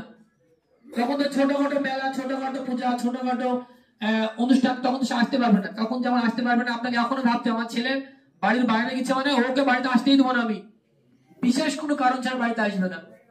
আর আমরা যেহেতু পূজা ছুটি দিই, ঈদের ছুটি দিই, আমরা তো ছুটি দিই, আমাদের এমন তো না যে পূজার সময় সমস্ত স্টুডেন্টকে রেখে দিই। আমরা একদম নির্দিষ্ট টাইমে ছুটি দিই। আমরা বলি যে 1 সপ্তাহ ছুটি, 1 সপ্তাহ পরে আবার সেন্টারে ঢুকবা। কিন্তু কি হয়, আমরা ছুটি দেবো একদিন, আর আসবে মিনিমাম 15 দিন পর। তারা কিন্তু সেন্টারে আসে না। আর গার্জেন তাকে কিন্তু সেন্টারে জোর করে যে এখানে বলবে না সেন্টারে যা, যাও না। তো আমাদেরকে এটাই বলা। হ্যাঁ, আর রেজাল্ট আমাদের যেমন প্রত্যেকজন ছেলের রেজাল্ট আমাদের একটা ওয়েবসাইট আছে, সেই ওয়েবসাইটে প্রত্যেকটা রেজাল্ট আমাদের আপডেট দেওয়া থাকে প্রত্যেক দিন। মানে যতগুলো পরীক্ষা হয় প্রত্যেক পরীক্ষার রেজাল্ট আমাদের ওখানে দেওয়া থাকে। আপনারা যদি কেউ মনে করেন যে বাড়িতে বসে আমাকে ফোন করার দরকার নাই, আপনার ছেলেকেও জানার দরকার নাই, মানে আমাদের একটা ওয়েবসাইট আছে, গুগলে গিয়ে ওয়েবসাইটে রেজাল্টটা দেখা যাবে। ওখানে আপনাদের আমাদের সেন্টারের নাম লিখতে হবে, বেস্ট কোচিং সেন্টার অথবা ডিপিসি সেন্টার, তাহলে টোটাল ওয়েবসাইট চলে আসবে। ওখানে আপনার ছেলে মানে আমাদের সেন্টারে যতগুলো স্টুডেন্ট থাকবে প্রত্যেকের রেজাল্ট ওখানে পিডিএফ দেওয়া থাকে, যে আপনার ছেলে কতজনের মধ্যে পরীক্ষা দিয়েছে, কত র্যাঙ্ক করেছে, কত নম্বর পেয়েছে, বিগত পরীক্ষায় অ্যাবসেন্ট আছে কি না, সমস্ত কিছু সমস্ত গার্জেন বাড়িতে বসে দেখতে পাবে। এবার আমরা জানি যে বেশিরভাগ গার্জেন হয়তো মোবাইল দেখা জানে না, ওগুলো দেখা জানে না, কিন্তু আপনার বাড়িতে কেউ না কত জানে। আপনার হয়তো আর ছেলে জানে, নাহলে আপনার ভাইয়ের ছেলে জানে, নাহলে আপনার কেউ জানে, বা আপনার মেয়ে জানে। তাহলে সিস্টেমটা তো ছোট জিনিস, তাহলে সেইগুলো আপনাকে জেনে নিতে হবে যে আমাদের সেন্টারের ছেলে পড়াশোনা করছে কিনা, এটা আমার জানার তো বিশেষ জরুরি দরকার। মানে চাহিদা থাকার দরকার আছে প্রত্যেক গার্জেনের, তার পাশাপাশি স্টুডেন্টের। আমাদের তো চাহিদা শেষ নাই, কারণ আমাদের তো সবসময় আমাদের এমন তো না যে আপনার ছেলেকে আমরা রাখলে লাভ, রাখলে আমাদের কোনো লাভ নাই। ও যতক্ষণ চাকরি না পাবে ততক্ষণ আমাদের কোনো প্রফিট হবে না। আর আজকে যদি আমাদের 300 ছেলে বসে যদি 7 জনের চাকরি হয়, তাহলে কিন্তু আমাদের প্রফিটটা দূরের কথা, মানে এই টাকায় আমাদের চালের দোকানের টাকাই হবে না। প্রত্যেক মাসে আমাদের প্রায় 7 থেকে 8 লাখ টাকা প্রত্যেক মাসে খরচ হয়। আমরা কিন্তু কখনো কাউকে বলি না যে তোরা টাকা দে, আমরা শুধু একটা কথা বলি, তোরা পড়াশোনা কর। তোরা কেন তোরা মানে অ্যাবসেন্ট কেন থাকবে? অ্যাবসেন্ট থাকলে হবে না। আপনারা প্রত্যেকে চেষ্টা করবেন, চেষ্টা না মানে একদম জরুরি ভাবে এটা আপনারা জেনে নেবেন যে সেন্টারে যখন আমি ছেলেকে ভর্তি করেছি, সেন্টারের ছেলে যেন আমার বাড়িতে না থাকে। সেন্টার যখন ছুটি দিবে তখন ও বাড়িতে আসবে, সেন্টার ছুটি ছাড়া বাড়িতে থাকবেই না। আপনার বিশেষ অনুষ্ঠান বাড়িতে রাখা যায়, আপনার নিজস্ব বাড়ির কারোর অনুষ্ঠান, আপনার ছেলে না গেলেই না, শুধু সেটার জন্য আপনি পারমিশন দিবেন যে হ্যাঁ সেন্টারে ও বাড়িতে আসুক, এই অনুষ্ঠানটা 2 দিনের জন্য 3 দিনের জন্য বাড়ির সেন্টারে আবার চলে যেতে হবে। বাকি কোনো ছোটখাটো কারণের জন্য আপনি বাড়িতে আপনার ছেলেকে রাখবেনই না, সবসময় সেন্টারে বাড়ি দেবেন। সেন্টারে থাকলে বাড়ি পড়াশোনা করবে, আর পড়াশোনা না করলে পরে রেজাল্ট ভালো হবে না, রেজাল্ট আপনি জানতে পারবেন। তাই প্রত্যেক গার্জেনকে এটাই বলা।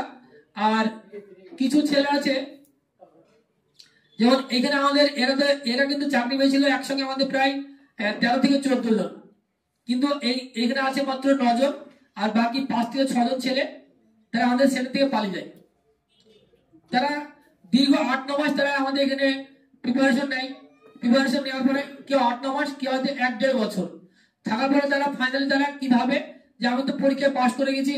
কারণ এখন কি হয়, প্রত্যেকটা পরীক্ষা চাকরি পরীক্ষা আগে পরীক্ষা হয়, পরে মাঠ হয়।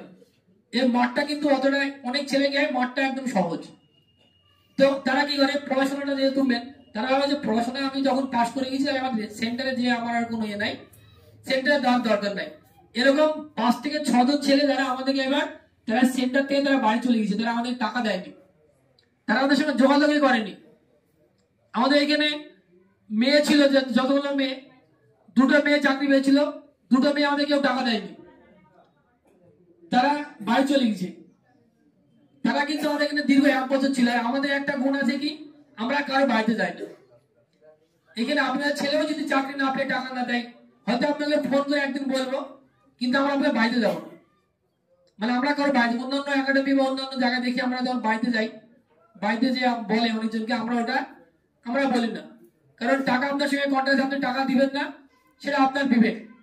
আমরা কাউকে আমরা বাড়িতে এখন পর্যন্ত করে বাড়িতে যাইনি যে কেন টাকা দিল না, বা তুমি যে এতদিন মিনিমাম যে 8-9 মাস আমাদের এখানে ছিলা, অন্তত তোমার খাওয়ার টাকা তো বাড়িতে গার্জেনের উচিত ছিল। সেই গার্জেনটা কিন্তু জানে যে আমার ছেলে টাকা নিশ্চয়ই দেয়নি, সেন্টারে পালিয়ে এসছে। সেই গার্জেনের কোনদিন আমাদের ফোন করেনি, আমরা ফোন করেছি, সে ফোন রিসিভ করে, মানে আমাদেরকে অ্যাভয়েড করেছে, আমরাও তাদেরকে অ্যাভয়েড করেছি। কিন্তু আমাদেরকে যে চায় না, আমরা তাকেও চাই না। তাহলে এইভাবে যদি আমরা প্রিপারেশন দেওয়ার পরে পড়াশোনা করে তারপরে যদি ছেলে বাড়িতে চলে যায়, তাহলে কিভাবে হবে? তাহলে আমরা সেন্টারটা কিভাবে চালাবো? আমাদের সেন্টার চালাতে পারবো না। তাহলে আমাদের এখানে প্রতিদিন খরচ, মানে একটা বাড়িতে প্রতিদিন খরচ হয় না। হয়তো একদিন চাল কিনলে 10 দিন যায়, একদিন হাট করলে 3 দিন যায়। কিন্তু এটা সেন্টার এমন একটা জায়গা যে প্রতিদিন খরচ, মানে প্রতিদিন, এবং 1 টাকা 2 টাকা না, প্রতিদিন 20-30 হাজার টাকা খরচ, প্রতিদিন খরচ হয়। তারপরে অনেক ছেলে আছে কি, আমরা এখানে অনেক ছেলে আছে আমরা ফ্রিতে ভর্তি নিয়েছি, আমাদের এখানে ভর্তি ফি কিন্তু 20,500 টাকা। কিন্তু অনেকজন ছেলে আছে যারা আমরা ফ্রিতে ভর্তি নিয়েছি, মানে 1 টাকাও নিইনি। কেন নিইনি? কারণ সে সেন্টারে এসছে, তার আর্থিক অবস্থা আপনাকে জানিয়েছে যে আমরা খুবই দুর্বল। তার অনেকজন আছে তার ফ্যামিলি সত্যি খুবই দুর্বল, আমরা তো খোঁজ খবর নিয়েছি যে তার টাকা দেওয়ার মতো কোনো সামর্থ্য নাই, আমরা তার টাকা নিইনি, 1 টাকাও নিইনি। এখানে একটা ছেলে আছে, এখানে নাই, তো সেই ছেলেটা আমরা 1 টাকাও নিয়েছিলাম না সেই ছেলেটার কাছে। সেই ছেলে কিন্তু চাকরি পেয়েছে, তাকে আমরা তার জুতো, তার খাতা পেন, সমস্ত কিছু আমরা তাকে কিনে দিতাম। কেন? কেননা তার মানে তার দেখা যাচ্ছে যতটুকু সামর্থ্য আছে, হয়তো চাকরি পাওয়ার পরে টাকাটা দিতে পারবে, কিন্তু চাকরি পাওয়ার আগে কিন্তু তার টাকা দেওয়ার কোনো সম্ভাবনা নাই। তার ওজন কম ছিল, তাকে আমরা খেজুর কিনে দিয়েছি, তাকে আমরা উঠানা দুধ পর্যন্ত তাকে আমরা খাইছি।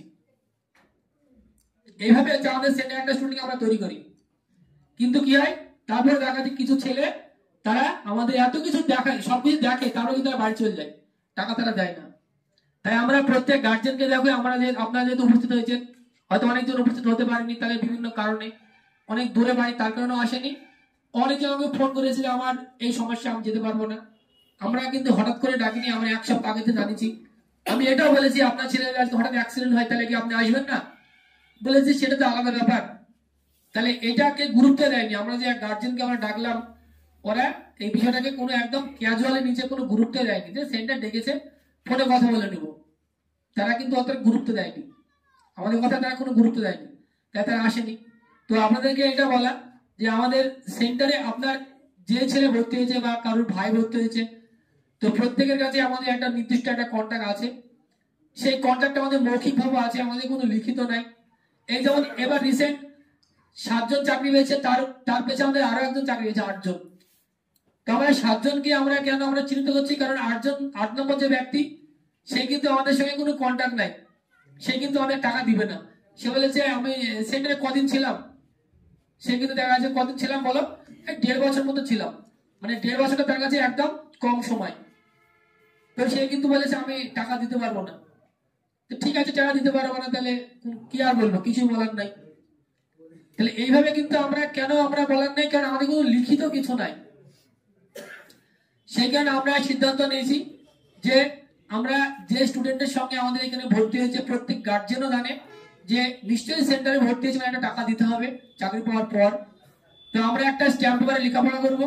স্ট্যাম্প পেপারে লেখাপড়াটা এরকমই থাকবে, চুক্তিটা, যে আমরা সেন্টারে ভর্তি করেছি আমার ছেলেকে, যতদিন চাকরি না পাবে সেন্টারে থাকা, খাওয়া, পড়াশোনা, যাবতীয় কিছু সব সেন্টার কর্তৃপক্ষ বহন করবে। কিন্তু চাকরি পেলে অনুদান স্বরূপ আমি এত টাকা সেন্টারকে দিতে বাধ্য থাকব। এইরকম একটা লেখাপড়া আপনাদের সঙ্গে আমার থাকবে, এবং সেইটা আমরা একটা নোটার মাধ্যমে, আমাদের সেন্টারটা এতদিন ছিল আমাদের যে মানে গ্রামীণ যে সমস্ত লাইসেন্স থাকে সেই সমস্ত লাইসেন্সের উপরে আমাদের সেন্টারটা ছিল। কিন্তু আমরা এখন বর্তমান আমাদের ভারত সরকারের অনুমোদিত, আমাদের কেন্দ্র সরকার দ্বারা আমরা পারমিশন নিয়ে আমরা সেন্টারের এই নতুন লাইসেন্স আমরা করেছি, একদম ভারত সরকার অনুমোদিত। হ্যাঁ, এবং আমাদের এখানে আমাদের কলকাতা হাইকোর্টের একটা উকিলের সঙ্গে পরামর্শ করে আমাদের সেন্টারের যাবতীয় কাগজপত্র, ডকুমেন্ট সবকিছু আমরা করেছি। তার পাশাপাশি আমরা এটাও করেছি যে ডকুমেন্টস যদি কেউ জমা দেয় বা ডকুমেন্টস যদি কেউ জমা না দেয়, তাহলে তার ক্ষেত্রে আমরা টাকাটা কি নিতে পারবো? তো সে উকিল আমাদেরকে লজিক দেখিয়েছে যে অবশ্যই তোমার যদি একটা লেখাপড়া থাকে, তোমার যদি চুক্তি থাকে যে ও যে তোমার সঙ্গে এই পরিষেবাটা নিচ্ছে তার বিনিময়ে যে তোমাকে এত টাকা দিবে, এই যে চুক্তি না থাকে তাহলে তো আমরা নিতে পারবো না। কারণ লেখাপড়া আমরা সকলেই জানি যে পৃথিবী সৃষ্টির আগে কলম সৃষ্টি হয়েছিল। কারণ প্রত্যেকটা জিনিস লেখার দরকার আছে, প্রত্যেকটা জিনিস। আজকে আপনি দোকানে যাবেন, লেখাপড়া না থাকলে কিন্তু আপনি একসময় মনে ভুলে যাবেন। আপনার নিচে দোকান থাকলেও দেখবেন আপনি লিখে রেখেছেন প্রত্যেকটা কিছু, যে এত টাকা বাকি, এত টাকা বাকি। তারপরে যখনই পাওনাদারকে যখনই জিজ্ঞেস করা হয় যে তোমার বাকি হয়ে যায় 10,000 টাকা, তখন ওর কিন্তু মাথা টনক নড়ে দেন, না 10,000 টাকা হওয়ার কথা না, আমার তো সামান্য বাকি ছিল 5,000 টাকা। এরকম বেশিরভাগ দোকানদার একটা সঙ্গে এরকম ঘটনা ঘটে। কিন্তু ও কিন্তু মিথ্যা লিখে না, ও কিন্তু সঠিকটা লেখে, কারণ ও তো আস্তে আস্তে লিখেছে। কিন্তু ওটা বাড়তে বাড়তে সে 10,000 যখন হয় তখন সে ভাবে যে বেশি লিখে ফেলেছে হয়তো। তাহলে লেখাটা বিশেষ জরুরি, প্রত্যেকটা ক্ষেত্রে লেখাটা বিশেষ জরুরি। কিন্তু আমাদের চুক্তিপত্র লেখা নাই, আমাদের টেম্পোরারি একটা ফর্ম আমরা করাই, যেটা সেই ফর্মে সমস্ত স্টুডেন্টরা করে, গার্জেনের সিগনেচার করে। তো আমরা সিদ্ধান্ত নিয়েছি এবার যে আমাদের সেন্টারে যতগুলো স্টুডেন্ট থাকবে প্রত্যেকের গার্জেনের দ্বারা, মানে স্টুডেন্টের দ্বারা কোনো সিগনেচার আমরা করবো না, ওটা গার্জেন সিগনেচার করবে যে আমাদের সেন্টার কর্তৃপক্ষকে আমরা যে সেন্টারে ভর্তি করেছি বাংলায় সমস্ত কিছু লেখা থাকবে। এবং আপনাদের প্রত্যেকের সঙ্গে আমাদের 2,70,000 আমাদের টাকা চুক্তি কন্ট্রাক্ট আছে। এটা এই না যে কারোর সঙ্গে 2 লাখ টাকা বা কারোর সঙ্গে 2.5 লাখ টাকা, প্রত্যেকের সঙ্গে একই চুক্তি। এখানে যতগুলো পরীক্ষার্থী গার্জেন আছে সবার সঙ্গে আমাদের একটাই চুক্তি থাকে যে 2,70,000 টাকা আমরা চাকরি পাওয়ার পরে নিব, যতদিন চাকরি না পাবে ততদিন কোনো টাকা লাগবে না। সে ওর পিছনে আমাদের 2 লাখ টাকা খরচ হয়ে যায়, আমরা 2 টাকা নেবো না। তাহলে আপনাদেরকে এই চুক্তিতে অঙ্গীবদ্ধ হতে হবে যে হ্যাঁ আমরা চাকরি পেলে আপনাকে অবশ্যই আমরা এত টাকা দিব। চাকরি পাওয়ার পরে কেন আপনার সঙ্গে সম্পর্ক খারাপ হবে আমার? আপনার ছেলে এখানে 2 বছর ছিল, 2.5 বছর ছিল, 4 বছর ছিল, তারপরে সে চাকরি পাবে, আপনার সঙ্গে কেন সম্পর্ক খারাপ হবে আমার? আপনার ছেলেকে আমি মানে নিজের ছেলের মতো, নিজের ভাইয়ের মতো দেখলাম, আর আপনি চাকরি পেয়ে গেলে মাত্র এই 2,70,000 টাকা দেওয়ার জন্য আপনি আপনার ছেলের জীবন তৈরি হয়ে গেল, আর আপনি আমাদের সঙ্গে সম্পর্ক রাখবেন না? এটা কিন্তু বেশিরভাগ ছেলেরা এটা করে। সেই কারণে আমরা সিদ্ধান্ত নিয়েছি এটা আপনাদের প্রত্যেকে গার্জেন যারা উপস্থিত আছে তাদেরকে তো আপনারা শুনতে পাচ্ছেন, আর যারা বাইরে আছে তাদেরকে আমরা এটা পাঠাবো প্রত্যেক স্টুডেন্টের মাধ্যমে। আমরা এটা আগামী আমরা হচ্ছে 29 তারিখ আমরা সেন্টারটা ছুটি দেবো। আগামী 29 তারিখ, আজকে হচ্ছে 23 তারিখ, মানে আমাদের পরীক্ষা হবে 27 তারিখে আমরা সেন্টারে পরীক্ষা নেবো। 27 তারিখে পরীক্ষাটা নেওয়ার পরে 29 তারিখে আমরা সেন্টার ছুটি দেবো মাত্র 5 দিনের জন্য। শুধু একটাই কারণ, সেটা হচ্ছে এই চুক্তিপত্র করার জন্য। মানে আমরা প্রত্যেক স্টুডেন্টের হাতে আমরা সেই এগ্রিমেন্ট পেপারটা আমরা দিব, বাড়িতে নিয়ে যাবে। বাড়িতে নিয়ে যাওয়ার পরে প্রত্যেক গার্জেনকে বলছি যারা এখানে উপস্থিত আছে এবং যারা উপস্থিত নাই তারা নিশ্চয়ই আমাদের ভিডিও দেখতে হবে, যেহেতু এটা ভিডিও হচ্ছে। তো অবশ্যই আপনারা ওই চুক্তিতে আপনাদের সিগনেচার করবেন। আমরা তো চুক্তিটা এরকম হবে, আপনার চাকরি পেলে আমরা টাকা নিব, চাকরি না পেলে তো আমরা টাকা নিব না। আমাদের এখানে এবার মোটামুটি আমাদের প্রায় 64 লাখ টাকা খরচ হয়েছে এবার। তাহলে আমাদের চাকরি পেয়েছে মাত্র 7 জন। তাহলে 7 জন আমাদের যদি 2.5 লাখ টাকা দেয়, 2 লাখ টাকা দেয়, ক টাকা হবে? 15 লাখ টাকা হবে। তাহলে আমাদের 64 লাখ টাকা খরচ। আমাদের অ্যাডমিশন ফিজ হয়তো আমাদের হয়েছে হয়তো আরো 20 লাখ 25 লাখ টাকা। তাহলে আমাদের অ্যাডমিশন ফিজে সেন্টার চলে না? তাহলে এত টাকা খরচ করার পরেও এটা তো একটা আমাদের বিজনেস। অন্যান্য সমস্ত বিজনেস কি হয়, আপনার কাপড়ের দোকান আছে, আপনি দোকানে কাপড়ের দাম দর করলো, ও নিল না নিলে আপনার কোনো সমস্যা নাই। কিন্তু এটা যে মানুষের বিজনেস, মানে আমাদেরকে দিতেই হয়। একটা গার্জেন আমরা যতই বলি 20,500 টাকা ভর্তি ফি, এসে 10,000 টাকা নিয়ে আসি, কি করতে হবে? ভর্তি নিতেই হবে, কিছু করার নাই। কারণ এই মানসিকতা আমাদের নাই যে কোনো স্টুডেন্ট টাকার অভাবে আমাদের সেটা থেকে ঘুরে যাবে। এটা এখন পর্যন্ত কোনো কেউ ঘুরে যায়নি। তা আগামীতে আমরা চেষ্টা করবো আমরা যেরকম প্রত্যেকটা মানুষকে ভালোবেসে পরিষেবা দিই, তাই আমরাও চাইবো যে আমাদেরকে প্রত্যেকটা গার্জেন অনেক ভালোবাসা দিক এবং সঠিকভাবে। আমরা কাউকে আমরা বলবো না যে আপনার ছেলে 3 বছর ছিল, আপনি টাকা দেন আমাকে, এখন আপনার টাকা এত টাকা খেয়েছে আপনার ছেলে, আপনি এবার টাকা দেন 50,000 টাকা বা 1 লাখ টাকা দেন খাওয়ার ধরুন। এটা আমরা কোনোদিনও কাউকে বলবো না। চাকরি পেলে টাকা নেবো, কিন্তু আপনাকে এই সিদ্ধান্ত আপনাকে নিতে হবে যে না, চাকরি যতদিন না পাবে আমার ছেলে সেন্টারে থাকবে। যখন সেন্টার ছুটি দিলে তখন বাড়িতে আসবে, বাকি সব সময় সেন্টার থাকতে হবে। বাকি টাইম সেন্টার ছাড়া বাড়িতে আসা যাবে না। কারণ চাকরি পেতে হলে এখনকার যুগে চাকরি পাওয়াটা ভীষণ টাফ বিষয়। মানে আগের সময় কি দেখতে হবে, আপনারা যারা গার্জেন তারা নিশ্চয়ই আগে দেখেছেন যে পাড়ায় যারা এমনি মোটামুটি পড়াশোনা করতো, যারা রানিং করতো, তারা কিন্তু চাকরি পেয়ে গেছে, কিন্তু এখন কিন্তু তারা চাকরি পাবে না। এখন চাকরি পেতে হলে পড়াশোনাটাও যেমন জরুরি দরকার, রানটাও তেমন দরকার, শারীরিক ফিটনেসটাও দরকার, মানে একদম চতুর্দিকে সমান হতে হবে, তবেই সে চাকরি পাবে। শুধু পড়াশোনা ভালো হলে চাকরি পাবে না, আবার শুধু রানে ভালো হলে চাকরি পাবে না, মানে রান, পড়াশোনা, মেডিকেল সমস্ত কিছু দরকার। কারণ আমাদের এখন বর্তমানে অন্য কোনো চাকরির দিকে নাই, অন্যান্য চাকরির রিক্রুটমেন্ট নাই বললে চলে, শুধুমাত্র পুলিশ ডিপার্টমেন্টের রিক্রুটমেন্ট আছে, এসএসসি জিডি মানে বিএসএফ, সিআরপিএফ আর ডব্লিউপি কেপি। তাহলে এই 3-4টে রিক্রুটমেন্ট বর্তমানে এখন 2 বছর পরে হোক বা 1.5 বছর পরে হোক, এগুলো এখন রানিং আছে। বাকি অন্যান্য রিক্রুটমেন্ট কিন্তু সেরকম নাই। অনেক ছেলে আছে যারা প্রাইমারি ট্রেডের জন্য পড়াশোনা করে, এসএসসি মানে হাই স্কুলের টিচারের জন্য পড়াশোনা করে, তারা কিন্তু পড়াশোনা করেই যাচ্ছে, তারা কিন্তু চাকরি দেওয়ার সুযোগই পাচ্ছে না পরীক্ষা দেওয়ার। তাহলে আপনার ছেলে তো কন্টিনিউ পরীক্ষা দেওয়ার সুযোগটা পাচ্ছে, যে এসএসসি জিডি হোক, বিএসএফ হোক বা ডব্লিউপি কেপি হোক, তাহলে আপনি সেই সুযোগটা তো নষ্ট করলে তো হবে না। আপনার ছেলেকে চেষ্টা করতে হবে, আমার যাই কষ্ট হোক, আপনি যখন পড়াশোনা যখন আপনি করেছেন এতদিন, আপনি আপনাদের চাকরি না পাওয়া পর্যন্ত সেন্টারে আমার ছেলেকে রাখতেই হবে, এই টার্গেট আপনাদের থাকতে হবে। যতই আপনার ছেলে কমা হোক না কেন, চাকরি সে একসময় পাবে, তাকে ধৈর্য ধরে সেন্টারে থাকতে হবে, এটাই আমাদের বলা, বাকি আমাদের কিছু বলার নাই। তো 29 তারিখে আমরা সেন্টার ছুটি দেন, আমরা সিদ্ধান্ত নিচ্ছি, স্টুডেন্টরা জানেই না, এখন জানলো। তো 29 তারিখে সেন্টার ছুটি দিয়েছি মাত্র 5 দিনের জন্য। কারণ জানুয়ারি মাসে 1 জানুয়ারি আমাদের অনেক ছেলে বাড়ি যায়, তারা পিকনিক টিকনিক করে, অনেকজন বাড়ি যায়। তো সেই কারণে দেখছি আমরা একবারে ছুটিটা দিব, সে তার পিকনিকটাও করা হবে এবং সে বাড়ি থেকে আমাদের এই যে এগ্রিমেন্ট পেপার, এটা গার্জেনের দ্বারা সিগনেচার করে আসবে। সে গার্জেনের ভাবে ফোন করছে এরকম যে ও ছেলে মানুষ কি চুক্তি করেছে, এখন টাকা কি অত নিলে হয়? তাহলে একটা ছেলেকে ভর্তি হলো, 3 বছর থাকলো, সে চাকরি পেলে, তখন চাকরি পাওয়ার পর সে ছেলে মানুষ হয়ে গেল, এটা হতে পারে? তাহলে আপনি তো বড় মানুষ, আপনি কেন খোঁজ নেননি 3 বছরের মধ্যে একবারও, যে কত টাকা কন্ট্রাক্ট আছে আপনার সেন্টারে, চাকরি পেলে কত টাকা দিতে হবে? এই সমস্ত কথাগুলো আমাদের চাকরি পাওয়ার পর আসছে, মানে এটা তো আমাদের একবার না বারবার আসছে। সেই কারণে আমরা এই চুক্তিটা আমরা সিদ্ধান্ত নিয়েছি। তো আপনাদের গার্জেনের মধ্যে যদি কারোর কোনো মন্তব্য থাকে আমাদের সম্বন্ধে বা আমাদের যে কোনো সিস্টেম সম্বন্ধে, সেটা আপনারা আমার সঙ্গে বলতে পারেন, কোনো অসুবিধা নেই। আর আমাদের এইটুকুই কথা, আপনাদের ছেলের জন্য আমরা যেমন সবসময় আমরা পরিষেবা দেওয়ার চেষ্টা করব, আপনাকেও পরিষেবা নিতে হবে। এবং আপনার ছেলেকে, হ্যাঁ আপনার ছেলে হয়তো আমাদের এখানে খাবার একটু কমপ্লেন দিতে পারে, আমরা তো আগেই বলেছি যে আমরা যতটুকু পারি চেষ্টা করি আমাদের এখান থেকে সর্বোচ্চ ভালোভাবে দেওয়ার। কিন্তু যারা সেন্টারে থাকে বা যারা অন্যান্য সেন্টারে ছিল, তারা জানে যে অন্যান্য সেন্টারের থেকে আমাদের সেন্টারে খাবারটা অনেক বেটার দেওয়া হয়। কারণ আমাদের 3 বার খাবার দেওয়া, অন্য জায়গায় 2 বার খাবার দেওয়া হয়। এবং অন্যান্য জায়গায় প্রত্যেকটা সেন্টার, আপনি যে কোনো সেন্টারে খোঁজ নেবেন, এই সেন্টার বাদ দিন, সমস্ত সেন্টারে মাসে টাকা লাগে, শুধুমাত্র আমাদের সেন্টারে মাসে কোনো টাকা লাগে না। তারা মাসে 5,000 টাকা নেয়, কোন সেন্টারে 2500 টাকা নেয়, কোন সেন্টারে 2,500 3,000 টাকা নেয়। তাহলে তারা চাকরি পেলেই বা কি, যারা চাকরি না পেলে মানে আপনার টাকা আপনার ছেলে খাচ্ছে, তো আর কি, চাকরি পেলে আবার তারা টাকা নিবে।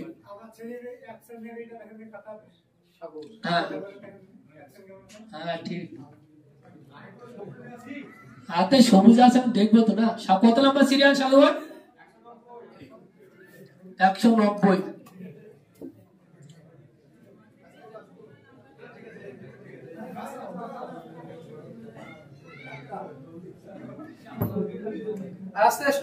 এটা হচ্ছে সাগর, ওমান রহমান সাগর। প্রথমে যে 2টো পরীক্ষায় আপনার ছেলে অ্যাবসেন্ট ছিল, তারপরে আবার এটা একটা অ্যাবসেন্ট ছিল, এই 2টোতে মার্ক ছিল, মাঝে একটা অ্যাবসেন্ট ছিল। ও নাম্বার মোটামুটি ঠিক আছে, মানে যারা সবুজ কালারের মধ্যে আছে তাদের আমাদের ইচ্ছা, মানে আমাদের টার্গেট, যারা সবুজ কালারের মধ্যে আছে তারা আগামী এবার চাকরিটা পাবে।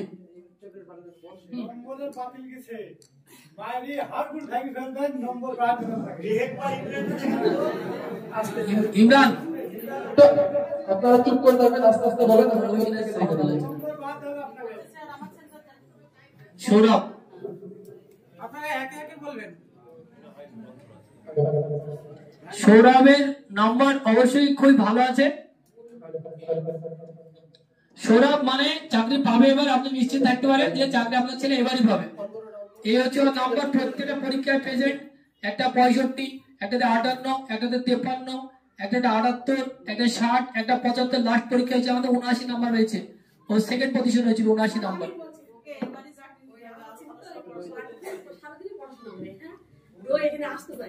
কি নাম? সুজয় দাস। সুজয় দাস সুজয় দাস আগের দিন খুব ভালো পড়াশোনা করেছে এবং আগের দিন আমরা যে প্রাইজ দিলাম। হ্যাঁ, সুজয় দাসের রেজাল্ট খুব ভালো আছে। ও রেজাল্ট আছে এখানে আমাদের আপাতত সেট পেয়েছে ও প্রাইজে। কিন্তু ওর প্রতিবন্ধকতা যে ওখানে আছে, মানে আরো ভালো করতে হবে। তার জন্য টিচার তো টিচারই হয়, এটা তো মানতে হবে না। ওর যদি বিশেষ কোনো অসুবিধা হয় সেটা আমাদের বলতে হবে। সুজয় দাস আমি তো জানতে ফেল করব। সুজয় দাস ও 117 এবং 124 গতবার ও পরীক্ষা ফার্স্ট হয়েছিল। পাঁচটা দেয় না, ও ভর্তি হয়েছিল, মানে ও পরীক্ষা দিয়েছিল না, ওই কারণে পরীক্ষা দেয়নি। কিন্তু দুটো পরীক্ষা দিয়েছে, দুটো পরীক্ষা একটা 117 আর একটা হচ্ছে 124। আপনার ছেলে মেয়ে কিন্তু সিও চাকরি হয়ে যাবে, মানে ফেব্রুয়ারি মাসের 4 তারিখে স্কুল পরীক্ষা আছে। এবারে হচ্ছে কি ওই নম্বরটা বললে মানে শব্দের সুবিধা 134 তার মধ্যে দিচ্ছি।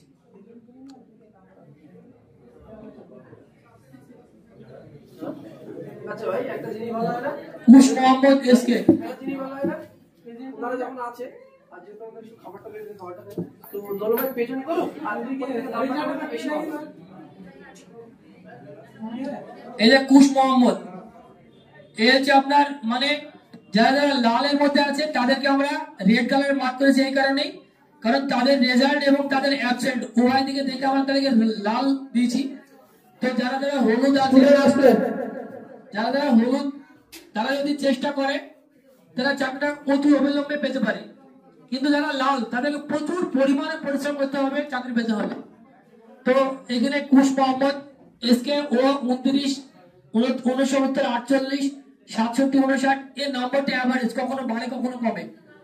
এবার ওর উপস্থিতির হার কিন্তু এই অ্যাবসেন্ট আছে মাঝে আবার। তো ওকে আপনি বাড়িতে রাখবেনই না, মানে ও আপনি যদি চেষ্টা, ও যদি আর 1 বছর থাকে সেটা, তাহলে ও চাকরিটা পেয়ে যাবে। হ্যাঁ, জায়গাটা আমার ঠিক আছে, ভালো, অসুবিধা নাই, চাকরি পেয়ে যাবে। আমিনুল শেখ নামের এটা বলতে হতো, তখন বলছি আমি লম্বা করে ওই আমি তো না আমিনুল, তাই তো? আচ্ছা, এই নরমাল তো পেজেন্ট গুলো করে দিই, সেটা ভালো হবে। প্রত্যেক গার্জেনকে বলে যখন রেজাল্টটা দেখি দিবা জানো ভাই, হ্যাঁ সেটা করে দিই। আচ্ছা, আমিনুল শেখ, এবার আপনার ছেলে সুজয়, হ্যাঁ সবার দেখা যাবে। আচ্ছা আচ্ছা বাপন, তুমি এখানে নামটা বলবা, যে নাম বলবে 1 সেকেন্ডে চলে আসবে। তুমি এখানে বলে এটা আসবে, তো তুমি চেয়ারে না এখানে আসো।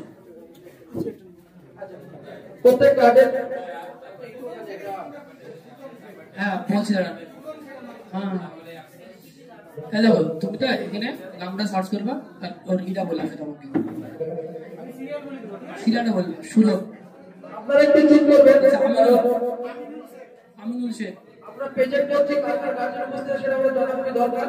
আমাদের সাউন্ড তুমি ইকোটা কমাবে তো, ওইখানে এখানে কেন 140। আচ্ছা আমিনুল,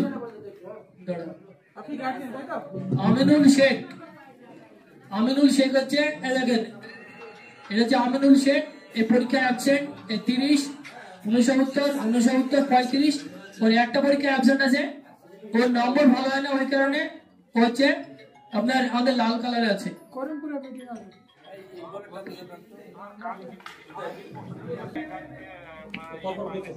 আব্দুল কুদ্দুস মান্নান শেখ, হ্যাঁ যারা গার্জেন আছে তাদের নাম্বারটা বলতে দিতে হয়ে গেল। আচ্ছা আমি বলি এখান থেকে যাদের আছে সেটা দেখতে পাবে। এটা উজদার আলী, এসকে ফ্রান্সের আলী গার্জেন, এটা হাত তুলবেন গার্জেন থাকলে তাহলে পেজেন্ট হবে। হ্যাঁ, তারপরে হচ্ছে আব্দুল কুদ্দুস, মানে এই সবুজ কালারের স্টুডেন্ট তারা যারা এবার হচ্ছে চাকরি পাবে। এটা আমাদের দীর্ঘদিন অভিজ্ঞতা, এবং যারা বিগত দিনে চাকরি পেয়েছিল, যারা পেয়েছে তারা কিন্তু এইরকম আমাদের প্রত্যেকবার আমাদের রেজাল্ট তৈরি হয়। যারা সবুজ কালারের মধ্যে ছিল বিগত দিনে তারা চাকরি পেয়েছে। তো তাহলে হচ্ছে সুজন শেখ, কে সুজন শেখ বললেন একবার? সুজন শেখের রেজাল্ট অবশ্যই ভালো আছে, সে 80 62। যাই হোক, সুজন শেখ চাকরি অবশ্যই পাবে। আপনাকে যেটা বললাম নিশ্চয়ই আপনি সব কিছু শুনেছেন। তো এবার আমাদের চাকরি পাবে, এই যে আমি এতক্ষণ যে কথাগুলো বললাম যে টাকা পয়সার ব্যাপার, তো আমাদের কিন্তু এটা ঠিক যে যারা লাল লাল কালারের মধ্যে আছে তারা চাকরি পেতে সময় লাগবে, কিন্তু এটা ঠিক যে যারা টাকা আগামী দিনে দিবে না তারা কিন্তু সবুজ কালারের ছেলেপেলেরা, মানে আগামী দিনে চাকরি দেওয়ার টেন্ডেন্সি টাকা পেলে দিব না বা তারা পালিয়ে যাবে, তারা কিন্তু এরা, কারণ এরা চাকরি পাবে আর এরাই আমাদের টাকা না দেওয়ার সিদ্ধান্ত, বেশিরভাগ না কিন্তু কয়েকজন যারা দিবে না সেটাই কিন্তু এই সমস্ত স্টুডেন্টের গার্জেনরা। না আপনি দিবেন না আরেকজন দিবে, আগে আমাদের দেখছি এরকম। হ্যাঁ এবার আমরা এই কারণেই আমরা একটা এই যে লিখিতটা করে বললাম, এটাই কারণ। হ্যাঁ আচ্ছা ঠিক আছে,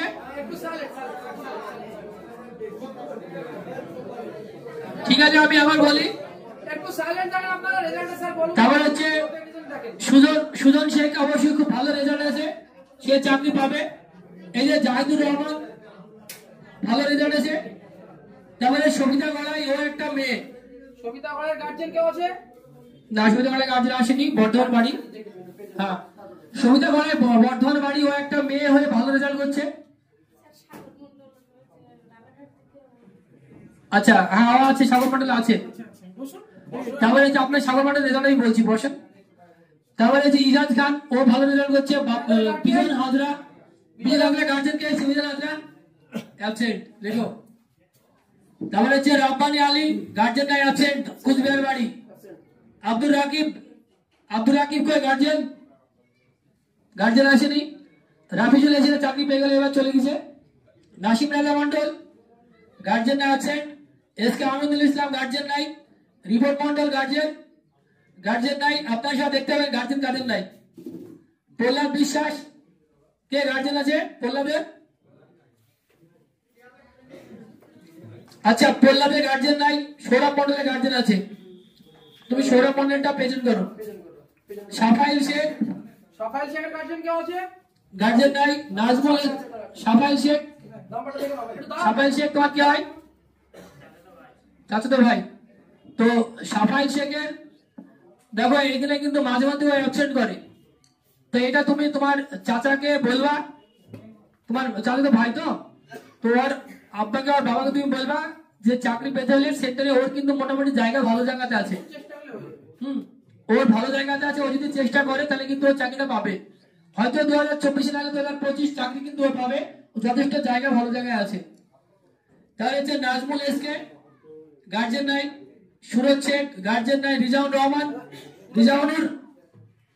রিজাউনের মালদা গার্জেন এসছে, অ্যাবসেন্ট।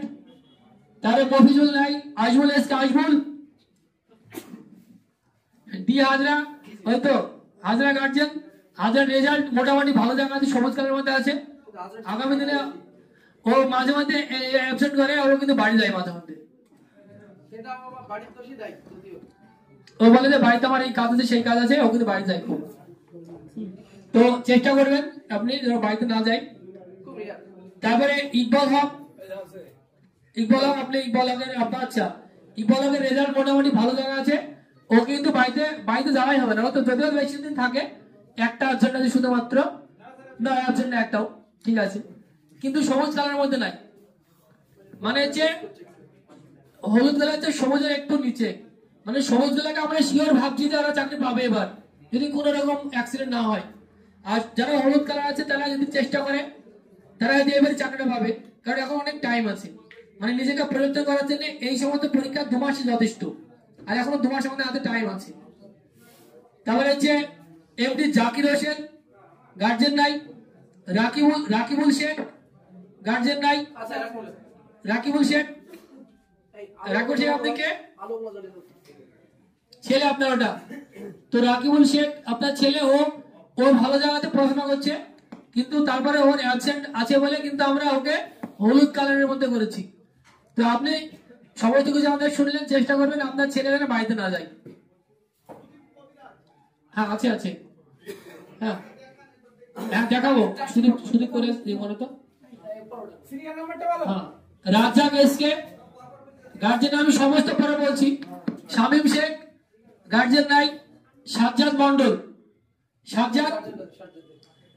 সাজ্জাদের এই যে আমি বললাম আপনাদেরকে এত কিছু যা ঘটনা, সাজ্জাদি এই ছেলে হচ্ছে তার একটা বিশেষ প্রমাণ যে এই সাজ্জাদ সে কিন্তু এখন সবুজ কালারের মধ্যে এখন আছে। সে কিন্তু প্রথমে কিন্তু সে হয়তো একটা পরীক্ষায় সে কিন্তু 10-5 এরকম নাম্বার পেত। সেটাকে আমরা একদম লো লেভেলের ক্যাটাগরি স্টুডেন্ট আমরা ভেবেছিলাম, তাকে কিন্তু আমরা অন্য একটা জায়গাতে দিয়েছিলাম। তো তাকে তার কিন্তু বাবা যখন ভর্তি করতে আসে, তার বাবা কিন্তু কামড়ানি করছিল আমাদের এখানে ভর্তি করতে এসে, যে আমার একটা ছেলে, আমি এত কঠোর পরিশ্রম করি তারপরে কিন্তু আমি আমার ছেলেকে কোনো রকমের কোনো কাজ করতে দিই না। তো সেই ছেলে কিন্তু এখানে পড়াশোনা করতে হবে প্রথমে, তাকে আমরা যথেষ্ট ভাবে বলি। তো আমাদের সেন্টারের সবথেকে সফল স্টুডেন্ট হচ্ছে সাজ্জাদ আমার কাছে এখন বর্তমান, কারণ ও সেই জায়গাতে এখন বর্তমান সে রেজাল্ট করতে হতে 100+ নাম্বারে নিয়ে গেছে। আর দীর্ঘ বিশ্বাসে সে চাকরি 2024 সালে মানে আগামীতে ও চাকরিটা পেয়ে যাবে সাজ্জাদ।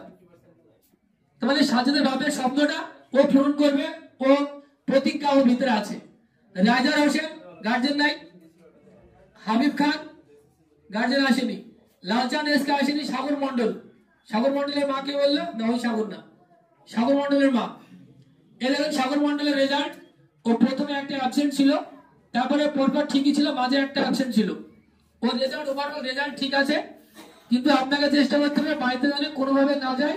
আর বাড়িতে গেলে আপনি আমাদেরকে খোঁজ খবর নেবেন, কারণ আপনি যদি আমার ফোন নাম্বার জানেন মনে হয় আমাকে ফোন করবেন। আপনার ছেলে ভালো জায়গায় আছে, চাকরি পেতে পারবে। প্রশ্ন আছে, একটা মেয়ে আসেনি, হাসান আসেনি, আসিফ হোসেন,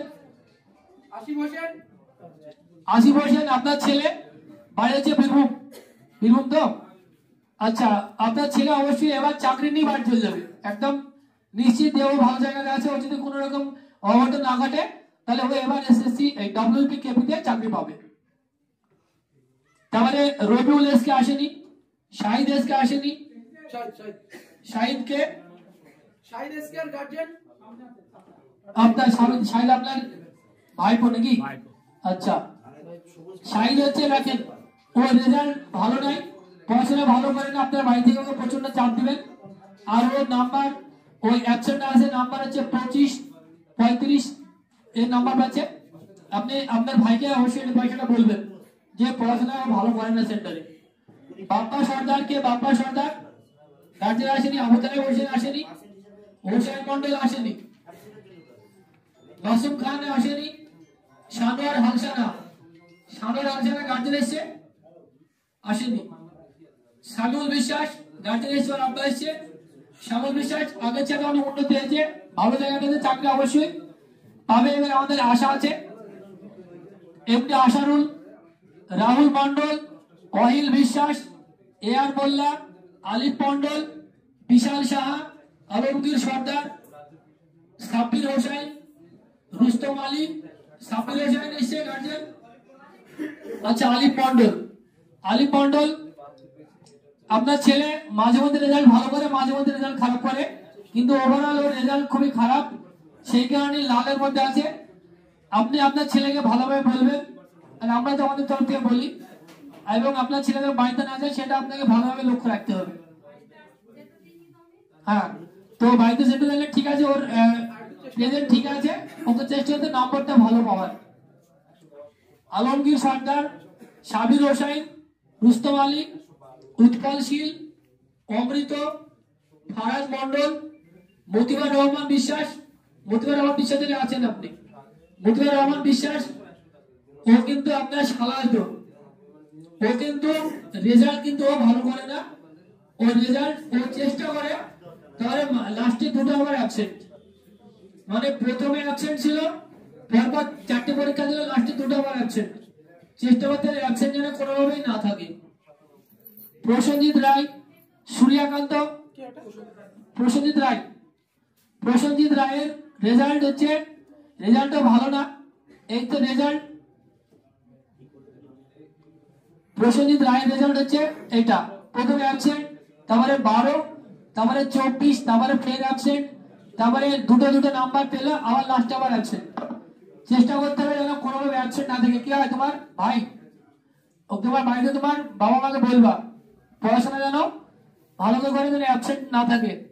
রাধা সরকার, তাহলে শিলটন, আচ্ছা রাধা সরকারের আচ্ছা অফিসে তো বললাম। হ্যাঁ, শিল্টন এসকে, সমীর হালদার, পরাগ মিস্ত্রি, সমীর হালদার, সমীর হালদার, তার অ্যাবসেন্ট দেখেন কতগুলো।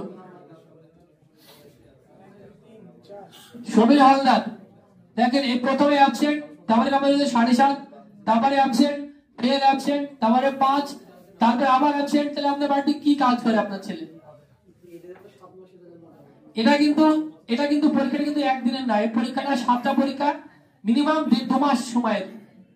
আজকে থেকে বিগত 2 মাসের মধ্যেকার কি 3 মাসের মধ্যে পরীক্ষা গুলো হয়েছে। তাহলে আপনার ছেলেটাকে নাম্বার কিন্তু পাচ্ছে না, 7, 5 নম্বর এরকম পাচ্ছে। তারপরে একটা পরীক্ষা অ্যাবসেন্ট, একটা প্রেজেন্ট, আবার অ্যাবসেন্ট, আবার অ্যাবসেন্ট, আবার পাস পেলে আবার অ্যাবসেন্ট, আবার প্রেজেন্ট করা হবে। ও 5 পাপ, কোনো অসুবিধা নাই, কিন্তু ওই যে অ্যাবসেন্ট থাকছে না, এটা আমার সমস্যা। মানে ওকে কন্টিনিউ থাকতে হবে সেন্টারে। তো আপনি আপনার ছেলের রেজাল্ট আপনি দেখলেন যে 7টা পরীক্ষার মধ্যে 3টেতে অ্যাবসেন্ট, 4টেতে প্রেজেন্ট, এবং সেই 4টে নাম্বার হচ্ছে, আচ্ছা 4টে অ্যাবসেন্ট, 3টেতে প্রেজেন্ট, 7-12 নাম্বার পেয়েছে। রহিম এসকে আসেনি, রাকেশ দাস, আচ্ছা পরাগের বাবা এসছে, পরাগের, আচ্ছা এই দেখেন পরাগ আপনার ছেলে, ও প্রেজেন্ট থাকতে থাকতে মাঝে মাঝে অ্যাবসেন্ট থাকে, 2টো পরীক্ষা অ্যাবসেন্ট আছে। যেহেতু আপনার কাছে বাড়ি, আপনার তো অ্যাবসেন্ট থাকার কথাই না। তারপরে দেখবেন আপনি ওটা রহিম শেখ, রহিম এসকে, রহিম, এই যে হচ্ছে রহিম 8-9 কোন নাম্বার পেয়েছে। রাকেশ দাস, আশিকুল মন্ডল, আশিকুল মন্ডল এসছে আপনার, এই তো রহিমের 8, 9, 37, 2, 25, 28 কে রহিমের গার্জেন। রহিম কি হয় আপনার? আপনার ছেলে কোথায় বাড়ি? যাই হোক, ভর্তি হয় যে কোনো, এই যে ওদের পরীক্ষা তো সবগুলোর মধ্যে মাঝে পরীক্ষা দিয়েছে, একটা দেয়নি, কিন্তু রেজাল্ট ওর ভালো হয়েছে না, রেজাল্ট আপনাকে কিন্তু ওকে বলতে হবে। এই 8, 9 কে নাম্বার পাচ্ছে, এই জন্য আপনার ছেলেকে বলতে হবে রেজাল্ট যেন আরো ভালোভাবে আগামী দিনে রেজাল্ট বাড়ে। আশিকুল 26, 12 আর 2টো অ্যাবসেন্ট, তাহলে 8, 11, 29 নম্বর। সুদীপ্ত হালদার, কে সুদীপ্ত হালদার কি হয়েছে? সুদীপ্ত হালদার, সুদীপ্ত হালদারের মা এসছে। তো আমাদের এরকম দীর্ঘ বিশ্বাসে সুদীপ্ত হালদার আগামী এসএসসি জিডিতে চাকরি পেয়ে যাবে, কারণ ওর একটা মাত্র অ্যাবসেন্ট আছে, আর বাকি সবগুলো ওভারঅল রেজাল্ট ওর খুব ভালো। এখন 109, 99 নম্বর পেয়েছে। ওকে বাড়িতে কখনোই আপনি ডাকবেন না বাড়িতে কোনো কাজে, সেন্টারে সবসময় থাকে। তাহলে শাহিদুল হালসানা, অভিজিৎ সর্দার, অভিজিৎ সর্দারের কে এসছে? অভিজিৎ আসেনি কেউ? কই একটু দাঁড়াবেন, আসেনি। আচ্ছা অভিজিৎ সাথে আপনি কাকু, এর হচ্ছে শাহিদুল হালসানা, সিরিয়াল নাম্বার হচ্ছে আপনার 70। অভিজিৎ, আচ্ছা অভিজিতের দেখেন, অভিজিতের রেজাল্ট দেখেন আপনি, আর দেখেন একটা পরীক্ষা দিয়েছে, বাকি 7টা পরীক্ষার মধ্যে 6টাতেই আছে। তাহলে অভিজিৎ যখন ভর্তি হয়, অভিজিতের সম্বন্ধে একটু না বললে হয় না। অভিজিতের বাবা হচ্ছে একজন হাই স্কুলের টিচার, এবং সে একজন রানিং প্রধান এখন বর্তমান। সে তার ছেলেকে ভর্তি করেছে, কিন্তু দেখা গেছে তার রেজাল্ট ওভারঅল খারাপ, সে পড়াশোনা করে না ঠিক মতো। আর ওটা হচ্ছে ওর কাকু এসছে, কাকু। তারপরে হচ্ছে আচ্ছা মনিরুল এসকে, আচ্ছা মনিরুল এসকে আপনার দেখেন, ও প্রেজেন্ট প্রথমে একটা অ্যাবসেন্ট ছিল, তারপরে আপনার 22, 50, 13, 23, মানে রেজাল্ট খারাপ। আপনার কি হবে? ওটা ছেলে। তাহলে আপনাকে চেষ্টা করতে হবে আপনার ছেলেকে একটু বলার, আর আমরা তো আমাদের তো আছেই চেষ্টা আমাদের, আপনি বাড়িতে ওখানে নিয়ে যাবেন না। তারপরে হচ্ছে শাহজাহান শেখের রেজাল্ট মোটামুটি ঠিক আছে, সবুজ কালারের মধ্যে আছে। হ্যাঁ, ওই বেলডাঙ্গা বাড়ি, শাহজাহান, জাহিদুরের ভাই। শাকলাইন মুস্তাক, তারিকুল ইসলাম, মাজিদুর রহমান শেখ, মিসবাউল হক, কি নাম? মাজিদুর রহমান। মাজিদুর রহমান দেখেন ও প্রত্যেক পরীক্ষায় প্রেজেন্টে লাস্ট পরীক্ষায় অ্যাবসেন্ট ছিল। ও 10, 14, 28, 37, 9, 43 এরকম নাম্বার পেয়েছে লাস্ট পরীক্ষায় অ্যাবসেন্ট। বাড়িতে আসছিল নাকি? এখন কোথায়? বাড়িতে আছে না? এখানে আছে। কোথায় বাড়ি? রাধাকান্তপুর। কাছে বাড়ি, বেশি দূর না। তাহলে চেষ্টা করবেন প্রত্যেকদিন সেন্টারে থাকে আর যেন অ্যাবসেন্ট না থাকে আর পরীক্ষার রেজাল্ট যেন ভালো করে। মিসবাহুল হক, উজ্জ্বল মন্ডল, রকি শেখ, এসকে শামিরুল, সারফরাজ মন্ডল, এসকে শামিরুল, শামিরুল পলাশীপাড়া, এই তো গোবিন্দপুর। এসকে শামিরুল, ওর রেজাল্ট ভালো না, খুব একটা মানে ভালোই না। লালের মধ্যে যারা আছে আমাদের এখানে তাদের রেজাল্ট খুবই খারাপ। তারা চাকরি পাবে, তাদেরকে প্রচুর ধৈর্য রাখতে হবে, তাদেরকে এবং তাদের গার্জেনকে উভয়কে ধৈর্য রাখতে হবে। কারণ দীর্ঘ সময় লাগবে। আমি যদি অনেক কিছু দেখাতে পারতাম আপনাদেরকে, আপনারা অনেক কিছু দেখতে পাতেন যে যারা আজকে চাকরি পেয়েছে তারা একসময় লাল রেজাল্ট ছিল। তো তাদের রেজাল্ট যদি আমি এখন দেখাতে গেলে আপনাদের প্রতি বিশ্বাস আসবে যে না, আমার ছেলে আজকে 12 পাচ্ছে, সেও একসময় চাকরিটা পাবে। কিন্তু সেই সময়টা হয়তো আপনাদের অনেক লম্বা সময়। তার জন্য গার্জেনকে এবং যে সমস্ত স্টুডেন্ট তাদের উভয়কে ধৈর্য রাখতে হবে। সারফরাজ মন্ডল, জাকির হোসেন চৌধুরী, সুমন মোল্লা, নাসিম আলম, সুমন মোল্লা একটা পরীক্ষা দেয়, একটা দেয় না, আবার একটা দেয়, দুটো দেয় না, এই তো রেজাল্ট 15x মানে অ্যাবসেন্ট 4, 24x। কে সুমন মোল্লা? কি হয় আপনার ছেলে? কোথায় বাড়ি? বৃন্দাবনপুর। তাহলে আপনার ছেলে, তাহলে আপনি নিশ্চয়ই বাড়িতে পরিশ্রম করে নেন যে আপনার 7 মধ্যে 4টি পরীক্ষা অ্যাবসেন্ট। ছেলেকে আপনি কাজ করেন না, মানে কোনো কাজে আমি দেখি না শুধু এখানে সেন্টারে ভর্তি দিয়েছে বলে যে আমার ছেলেকে আমি খাটিনি। কেউ খাটায় না, আসলেও কেউ খাটায় না, কিন্তু সে ছেলে কেন খাটে না? তাহলে বাপ মা এত কষ্ট করে তাকে মানুষ করেছে, সেন্টারে ভর্তি করার সময় একটা টাকা দিয়েছে, সেটাও তো অনেক কষ্টের পরিশ্রমের টাকা, কিন্তু সে ছেলে কেন বোঝে না? সে ছেলে 20 বছর বয়স, 22 বছর বয়স, তাদেরকে বুঝতে হবে আর আপনাদেরকে একটু বোঝাতে হবে।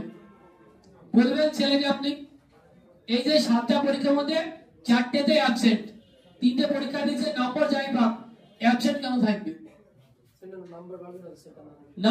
নাসিম আলম, মাইনুল এসকে, নাসিম আলম,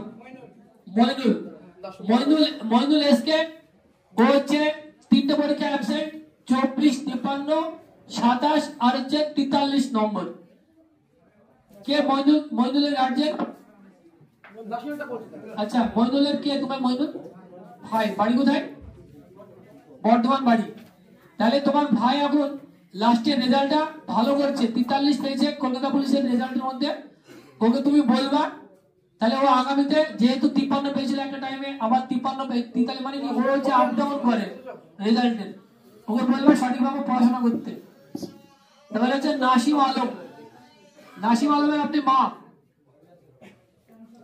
নাসিম আলমের রেজাল্ট হচ্ছে 19, 27, 55, 52, 43।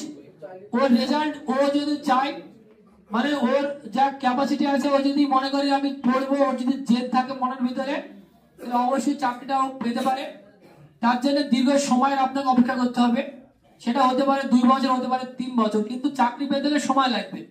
কারণ ব্রেন কোয়ালিটি আমাদের তো সবার সমান না। কেউ অল্প পড়ে ধরতে পারে, কেউ দেখা যাচ্ছে অনেকক্ষণ পড়ার পরে রেজাল্ট ভালো করতে পারে না।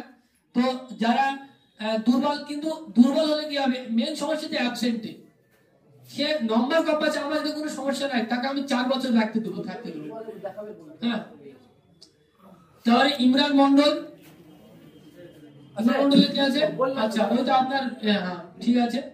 ও মোটামুটি রেজাল্ট ওর ভালোই আছে। হ্যাঁ, ওই একটা পরীক্ষায় অ্যাবসেন্ট ছিল, বাকি হলো মোটামুটি ঠিক জায়গাতে হচ্ছে, কিন্তু লালের মধ্যে নাই, হলুদের মধ্যে আছে। রনি মন্ডল, রনি কে আছে? রনি, আচ্ছা আপনার শালা দেখেছেন তো, রেজাল্ট একদিন 97, একদিন 53, কত ডবলে গ্যাপ করে ফেলছে। আশিক শেখ মানে ও, এদেরকে আমি করেছি একটা আলাদা রকমের কালার। যেটা হচ্ছে ও লাল না হলুদ না সবুজ না নীল কালার, মানে ও দেখা যাচ্ছে কবে নম্বর বেশি পাচ্ছে, কবে 10 কবে 103 কিছু বুঝতে পারি না আমি। মানে ও কি কি করে আমি কিছু জানি না, ওর সাইকেল প্রবলেম আমি ধরতে পারি না। 10 পেলে একদিন, তারপরে 103 পেলো, আবার তারপরে পরীক্ষা অ্যাবসেন্ট। তাহলে আপনার ছেলে, আপনি আপনার ছেলেকে আপনি এটা বলবেন যে তুই যদি চাস তাহলে চাকরিটা পাবি, তার জন্য তুই ভালো জানিস তোর মনের ভিতরে কি আছে। তাহলে জাকির হোসেন, নাজমুল এসকে, এরকম একটা নীল, একে আমি ধরতে পারি না। ওই তো 27 থেকে 84 কিছু কিছু নীল কালারের ছেলেকে আমি বুঝতে পারি না তাদের কি। শাহিদ মন্ডল, আমির হাসান মন্ডল, এমডি নিজামুদ্দিন, দীপ ঘোষ। দীপ ঘোষের কে এসছে? দীপ ঘোষ, দীপ ঘোষ তুমি কে? দীপ ঘোষ তুমি দাদা, আপন দাদা তো, কাকার ছেলে মানে বন্ধু। আবার কি বন্ধু না তো কি, মানে আমার কাকা ছেলে আমার বন্ধুই হয় না, এক বয়সে, তোমার বয়স ওর বয়স একই। 25 বছর হচ্ছে তো কি হয়েছে? আচ্ছা ঠিক আছে, দ্বীপের বাবাকে দেখা করতে বলবা। দ্বীপের রেজাল্ট দেখো, দ্বীপের যে গার্জেন এসছো তুমি, তুমি বন্ধু দাদা যাই হও না কেন, দেখো দেখো অ্যাবসেন্ট, এখানে অ্যাবসেন্ট, ওখানে অ্যাবসেন্ট, রেজাল্ট দেখো 24 32 27 35। তাহলে এরকম নাম্বার পেলে তো ও চাকরিটা পাবে না। চাকরি পেতে হলে এখন 120 নাম্বার দরকার, 120 120 মানে 100 কম আছে এখন। তাহলে ও ঠিক মতো পড়াশোনা যদি করে তাহলে সেন্টারে থাকবে, আর যদি এরকম রেজাল্ট আগামীতে একই রকম রেজাল্ট করে তাহলে কিন্তু তাকে সেন্টারে রাখা সম্ভব না। তাই তোমরা বাড়িতে বলবা। তাহলে হচ্ছে মুক্তারুল সরকার, সন্ময় শিকদার, আলামিন হক, সমীরুল শেখ,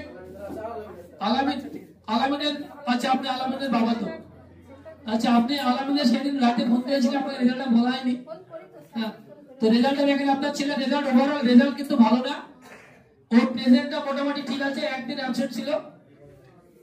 বাকি আপনার 17 15 36 আর লাস্টে দুটোতে 20 এবং 33 পেয়েছে, এসএসসি জিডির পরীক্ষার্থী ও যেহেতু।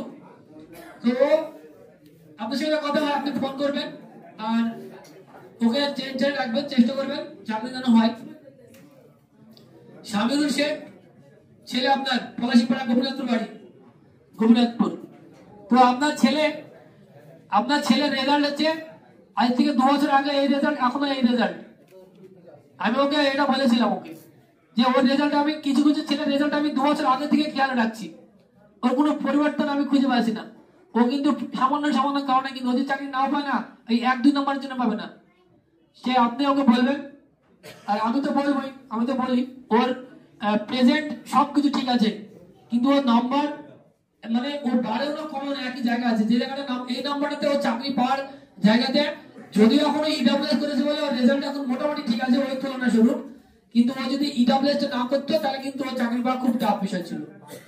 তো এখন যে পজিশন আছে ঠিক আছে, ওকে আপনি বাড়িতে যেতে দেবেন না, সেন্টারে রাখবেন।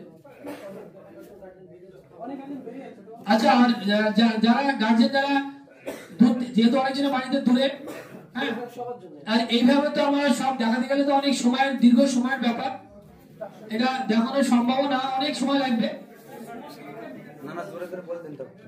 তো আপনাদের জন্য, সকলের জন্য আমরা একটা খাবারের ব্যবস্থা করেছি, হ্যাঁ দেখছি। তো অবশ্যই আপনারা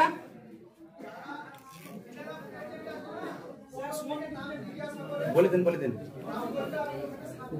হ্যাঁ, আর একটা বিষয়, প্রত্যেক গার্জেনের জন্য আমরা একটা খাবারের ব্যবস্থা করেছি অবশ্যই, মানে আপনারা কেউ না খেয়ে দেবেন না, সে কাছে বাড়ি হোক অথবা দূরে বাড়ি হোক।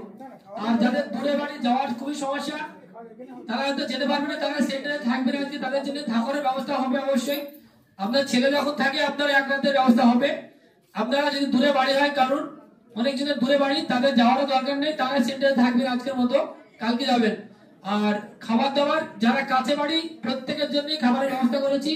আপনারা অবশ্যই আমাদের মেন বিল্ডিং এ খাবারের ব্যবস্থা হয়েছে, তুই খাবারের ব্যাপারটা দেখা, আর ওদিকে খাবারে আপনারা খাবার দাবার করবেন। এবার যার এখানে 191, কারণ সবার দেখতে গেলে অনেক সময়ের ব্যাপার হয়ে যাবে। 191 অরূপ সরকার, প্রথম দুটো ছিল, তারপরে মোটামুটি ওর রেজাল্ট কেপিতে তো ওকে একটু বাড়তে হবে। কোথায় বাড়ি সরি, একটু চেষ্টা করবে। হ্যাঁ ওকে বলবো ওকে। আপনি কোথায় হয়? একবার বলে দিন কথা। হ্যাঁ একবার বলে দিন দাও স্পিডে বলে না না ঠিক আছে স্টার্ট করে দিন। ঠিক আছে ঠিক আছে। তোর ধরে কমা তোকে এখন থেকে সেট করে থাকতে হবে। কারণ এবার একটা ছেলে দেখেন 132 পেয়ে রানে ফেল করেছে, শুধু এবার না